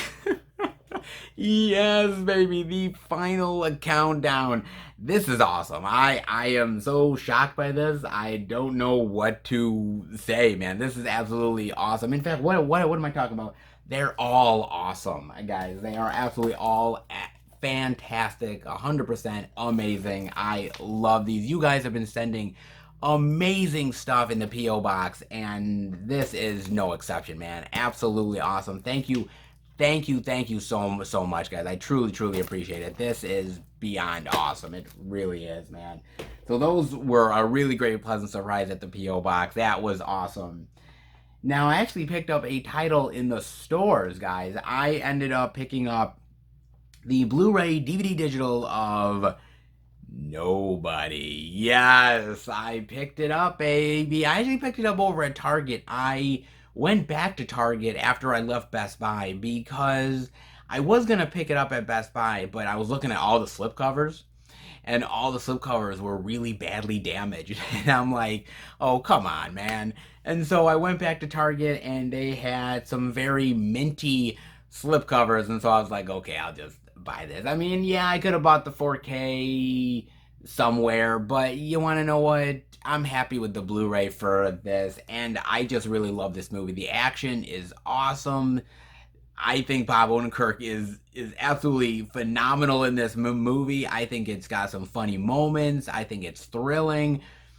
Look, if loving John Wick ripoffs is wrong, I don't want to be right. Okay, just saying, man. And Nobody is awesome. And well, look at that, him getting beat the shit out. What a great cover, man. I love that. I cannot wait to dive into more Nobody Love with all the special features and everything. That's cool, man. Oh, I do love it, man. Hopefully they make more John Wick ripoffs like this, man. That'd be cool. However, that is not all that I got, guys, because I also ended up putting in an order at Orbit DVD. And the first thing I got is actually the Blu-ray of Alpha Dog. Yeah, look at this, man. Alpha Dog. I haven't seen this movie in quite a long time, and it's been a while. But I remember really loving it.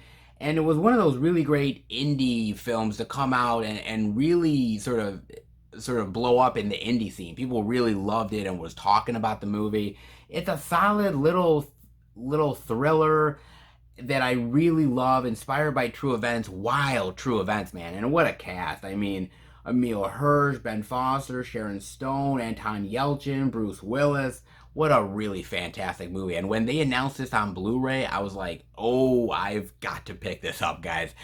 Oh, I have never actually had it in the collection, but I really do enjoy the movie. But finally, it's going in the collection, baby. I got that. I also ended up getting the Blu-ray. Actually, it's a Shout Select version, and I totally forgot about this movie that Shout Select had put it out. But that is no other than The Road to Wellville. Oh my goodness, this movie. I was sort of browsing Orbit DVD, and I'm like, Wellville? I'm like, what the hell? I forgot this, man. I was gonna pick this up a long time ago, and it was just one of those movies that passed me by, and I'm like, wow, it's still available. I'm gonna get this, man. Anthony Hopkins, Bridget Fonda, Matthew Broderick, John Cusack, Dana Carvey. What a wild and weird movie this is, man. This is a weird fucker. Like, it's one of those really outrageous, insane comedies that I can't quite say makes a lot of sense. And it's so ridiculous and over the top. You're like, what the hell did I just watch? But it's really fascinating, and it's just weird about, I think, going to this, yeah, it's the sanitarium, and this sort of weird health craze, sexualized weird doctor played by Anthony Hopkins, and he's sort of doing these weird health experiments on Matthew Broderick and all these weird, wacky, quirky characters. Man, this is a weird one. I haven't experienced this movie in a long time, man, but I figured, what the hell, man. I remember really digging it, but boy, it was an odd one. Glad to finally have this movie in the collection. I mean, I got some weird shit in the collection. Might as well add another one. I mean, come on, man. So I got that. Also at Orbit DVD, I also picked up, and I wanted this. When this was announced, I was like, oh, I've got to pick this up, man. And that is But I'm a Cheerleader, the director's cut. And oh man, what a great movie this is. I love this movie, guys, so much. I mean, what a cast. Natasha Lyonne and Kathy Moriarty, Clea Duvall. I mean, great cast, man. Absolutely, really great cast. And the reason why I watched it the very first time I ever did was because of Natasha Lyonne, because she had done a lot of really cool movies at that point, and and I was sort of liking her from American Pie and everything, and I'm like, oh, the chick from American Pie, and I just ate this stuff up, man. But it's so much more interesting than just sort of a sex comedy. It really dives into gender and dives into sexuality in a really great and interesting but fun way, man. And I really enjoy this. It's a really great comedy, but it's actually so much more than that. And it's just a really great movie about acceptance and love and being yourself and finding yourself. It's such a really awesome movie, and I really loved it. And when they announced that this movie was coming on Blu-ray, I'm like, man, I gotta get this. And so this was an easy buy for me. Easy buy. This is awesome. I'm so happy to finally get this in the collection, man. That is cool. Now, I also ended up going over to Soundgarden. If you guys have kept up with the community posts, the day that Bob and I did our last live stream, we actually were hanging out, and we went over to Soundgarden to kind of look around and everything. And I brought back some old Blu-rays and DVDs that I didn't want. I got store credit. I actually have a ton of store credit, so I picked up some free stuff, man. I picked up a couple of free Blu-rays, which is really cool. And the first one that I got is a Scream Factory title, and that is none other than The Resurrected. Look at that, man. Oh, Chris Sarandon. Baby, look at that. Death used to be the end. Now, it's only the beginning. Yes, man. It had Chris Sarandon. I love Chris Sarandon. Fright Night, anybody? I mean, come on. He's great. I actually have never seen The Resurrected. I have heard really great things. People have really liked The Resurrected. They've enjoyed it. They thought it was a really sort of creepy, dark movie. They really liked the whole idea of the scientist aspect of it, and the fact that somebody is trying to cheat death and perhaps brings death upon them. It's a very fascinating and interesting movie from what I know and the clips that I've seen and the reviews people have done. And so I was like, my God, brand new Scream Factory love that I don't have in the collection and free? Oh yeah, I'm taking it, baby. The Resurrected. It looks good, and I'm absolutely waiting to dive into this one. I can't wait. This is pretty cool, man. But last, certainly not least, is this one. I've seen at Soundgarden before, and I actually had passed on it a couple times, but with the free credit, man, I went for it. And that is Synapse Films' special edition of Prom Night. Oh yeah, look at that, baby. Look at that. That is awesome. Jamie Lee Curtis, Leslie Nielsen, and on the back, sorry, Jamie and her and her bustiness. Yeah. One of the reasons why a lot of us young men ended up watching Prom Night for wonderful Jamie Lee Curtis bustiness, didn't we all? But the movie is actually really great, and it's a really cool little old school Jamie Lee Curtis slasher flick that I do really enjoy, man. And I used to own it on DVD back in the day. And I remember when Synapse was putting this out, and I was always on the fence. I thought about getting it, but then there were so many other releases that I wanted to get at the time. And again, this is another one of those gap releases where I wanted to get it.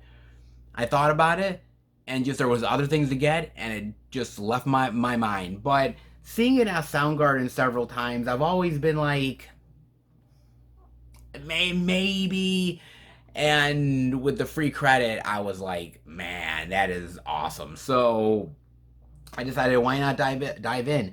If you're not back by midnight, you won't be coming home. I love that, man. Leslie Nielsen is great in here. Jamie Lee Curtis is awesome. I love this whole string of Jamie Lee Curtis horror films from back in the day, man. This and Halloween, Halloween 2, Terror Train, Road Games, The Fog, you name it. Like, there's that whole stretch where it's like, no wonder she's like one of the best scream queens of all time, because it's movies like Prom Night that basically proved it. All right, it is absolutely awesome. I really do enjoy this movie, and now I have the special edition Synapse version, and I don't really ever need any other edition ever again. More Jamie Lee Curtis horror love in the collection. That's not a bad thing, guys. That's not a bad thing at all, man. But let me tell you, man, the physical media love was definitely on display this week. Don't you think? And before I let you guys go, I want to talk about a very interesting topic. Now, I talked to you guys earlier in the video about the streaming wars. Oh yes, the ever ongoing streaming war battle. Never ending. And yet another piece to the puzzle, guys. And it's kind of an interesting one, actually. So do you remember a while back, like a year or so ago, where Steven Spielberg was slamming Netflix and streaming services, and he was just talking about, oh, the theatrical experience, theatricals, screw Netflix and all these people ruining the theatrical experience. Well, boy, what does like a year or so and a pandemic and everything make that you just gotta start to change your mind? Either that or money talks and bullshit walks, and you just figured, hey, I'm greedy, so why not just take the money and run? Well, he's not exactly running, but he's running towards Netflix. Yes.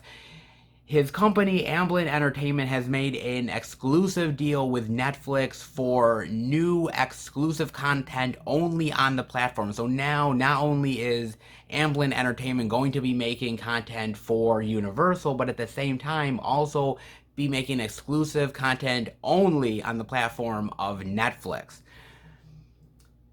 Why is it kind of interesting?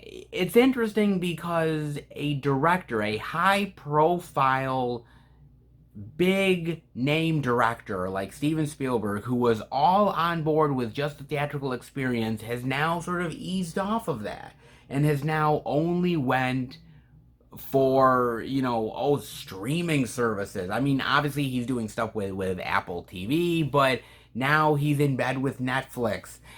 And why? Why exactly? I think a lot of these filmmakers, and even Martin Scorsese, for that matter, because it's not just Spielberg, it's also Scorsese, they realize that these streaming services, they have an abundance of cash. They have money just overflowing.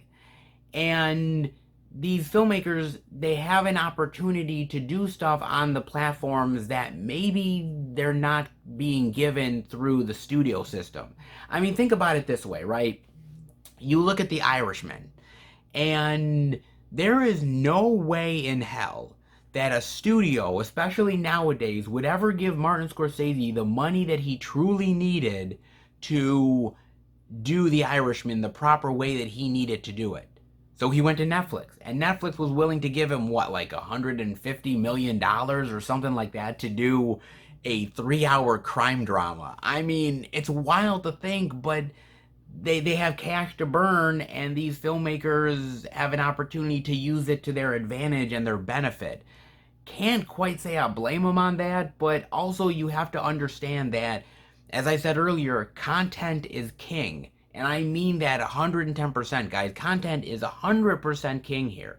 Because you have to look at what Netflix is dealing with right now. They are dealing with enemies like Disney Plus, Hulu, Paramount Plus, Apple TV, let's see, Peacock, and God knows how many other streaming services that are out there that are trying to vie for your hard-earned dollars. I mean, Netflix has to pull out all the stops at this point. I mean, literally they have to. They literally have to just throw money all over the place. It's almost like being at a fucking game show at this point, right? Like all these filmmakers and these producers are all of the contestants, and like Netflix is just dumping money. Da da da da da da da. It's like they're just grabbing cash as they and just doing what they will with it. I mean, my God, it's just crazy to think this, man. I mean, but it's not just Netflix. I mean, Disney is throwing so much cash out there, and so is Apple TV and all this other stuff, because they just have to produce content upon content and more content to get your eyeballs to watch them. And it's just crazy, man. It's ridiculous. And, you know, on one hand, I kind of appreciate it, right? I appreciate it because some of the content they're putting out is really amazing and awesome, and it's cool, and you know, us as lovers of some of these streaming services definitely do benefit from it. But at the same time, look, when you leave those streaming services, all of that exclusive content, you can't take it with you. You can't, you know, suddenly like go to the Netflix, you know, physical media shop and start picking out, you know, like titles, and then, you know, they're just heading out the door. That's not the case, man. The content that Netflix is doing, it's the same with Disney Plus, and it's the same with all these other ones. It's exclusive. It's exclusivity. They want to get you in the door and get your money. And right now that people are coming back into the workforce again from the pandemic and things are opening up more, people are not wanting to subscribe to as many streaming services. It's just so much, and it's so much amount of time you gotta invest yourself in, and more money that you gotta put towards these streaming services, and people just don't want to do it now that they're sort of easing up with the COVID. And now it's getting even more tough for these companies to vie for your dollar. It was easy before. You were staying home. Hey, you need content to watch. We got it. Why not? Now they're literally fighting for every single dollar that they can get. And so now, if they gotta throw money at Steven Spielberg, if they gotta throw money at Martin Scorsese, I mean, fuck, give me money. Give my ass money. I'll make content for Netflix. Shit, man. I mean, damn. They're just handing it out like candy at this point. Every streaming service is, because it's all about exclusivity, and it's all about that content, and they want it, and they need it fast, and they need it quick so they can get to your eyeballs and you can give them your cash. That's what it's about, man. And I just wonder when the bubble is gonna burst. I really do. I mean, I don't think it's gonna burst as far as like giving all these creators this money, because there's so much money out there. And the investors are like, you know, Netflix can go to its investors and be like, hey, we got Steven Spielberg now, and they're like, hey, and they'll just send out another check, man. But when does the bubble burst when it comes to, you know, like the actual consumer, right? Because when does the consumer say, oh my God, well, this is great, Netflix, that you're putting out all this content and all this wonderful stuff, but I can't keep up with all this stuff. I'm never even going to watch all of the stuff that you've already got on there as it is, and you're putting stuff on there every single week. And it's just, at a certain point, it's just a massive overload. It's a massive clusterfuck. I mean, I just wonder when consumers are going to say enough is enough and either completely abandon the digital or end up actually easing off of it. I'm kind of curious about all that, guys. I just don't know when it's going to happen. It's got to happen sooner or later, right? Well, I say sooner or later, but let's be realistic. It ain't going to happen for a long time, right? There's just so much money out there and there's so much opportunity right now, and these streaming wars, until the bubble bursts, and it's not going to be a long time until that happens, these streaming services are just going to keep on spending crazy, ridiculous amounts of money and making content that you'll either see or you won't see, but it doesn't really matter to Netflix and it doesn't really matter to Hulu or Disney Plus. As long as you subscribe to them, they don't care whether you're actually watching the content or not. As long as you're giving them their money, that's all they really care about, man. And so they'll do anything for your money at this point, man. It's wild, it's crazy, it's ridiculous, but that's the streaming wars for you, honestly. Definitely let me know what you guys think about that one. I'm very curious about that. But I hope you enjoyed this video. If you did, definitely give it the thumbs up. If you're new to the channel, welcome. Check out the other Blu-ray and DVD Tuesday videos that I do every single week. Check out the theatrical movie reviews with my friends. Check out the movie hunting like Dollar Tree hunts, live streams, Blu-ray pickup videos, and much, much more. If you are a lover of movies and physical media, hit subscribe and become a part of the Film Fan Nation. I want to thank my really awesome and wonderful subscribers. You guys are amazing.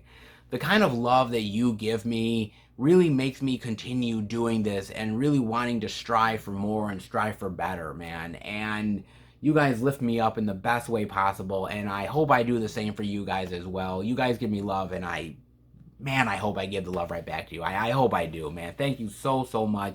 So if you haven't subscribed, definitely do it. Also, hit that bell for the notifications so that you will be notified every single time that I make a video. And keep up to date with everything I'm doing through Instagram, Twitter, and Facebook. FilmFan108, keep up to date with everything I'm doing, plus special pictures and videos I do from time to time on social media as well. And one more thing, guys, if you want to send the channel any movie related love, posters, care packages, physical media, you name it, you can end up sending it to the P.O. box in the description below. It is not expected, but it is definitely appreciated, and you guys have gone out of your way to send some amazing stuff in the mail to me, and I am just amazed by the love that you've given me, and I so appreciate it beyond words, and I can't wait to see where the P.O. Box adventures go next. So if you are interested, the description is in descriptions down below.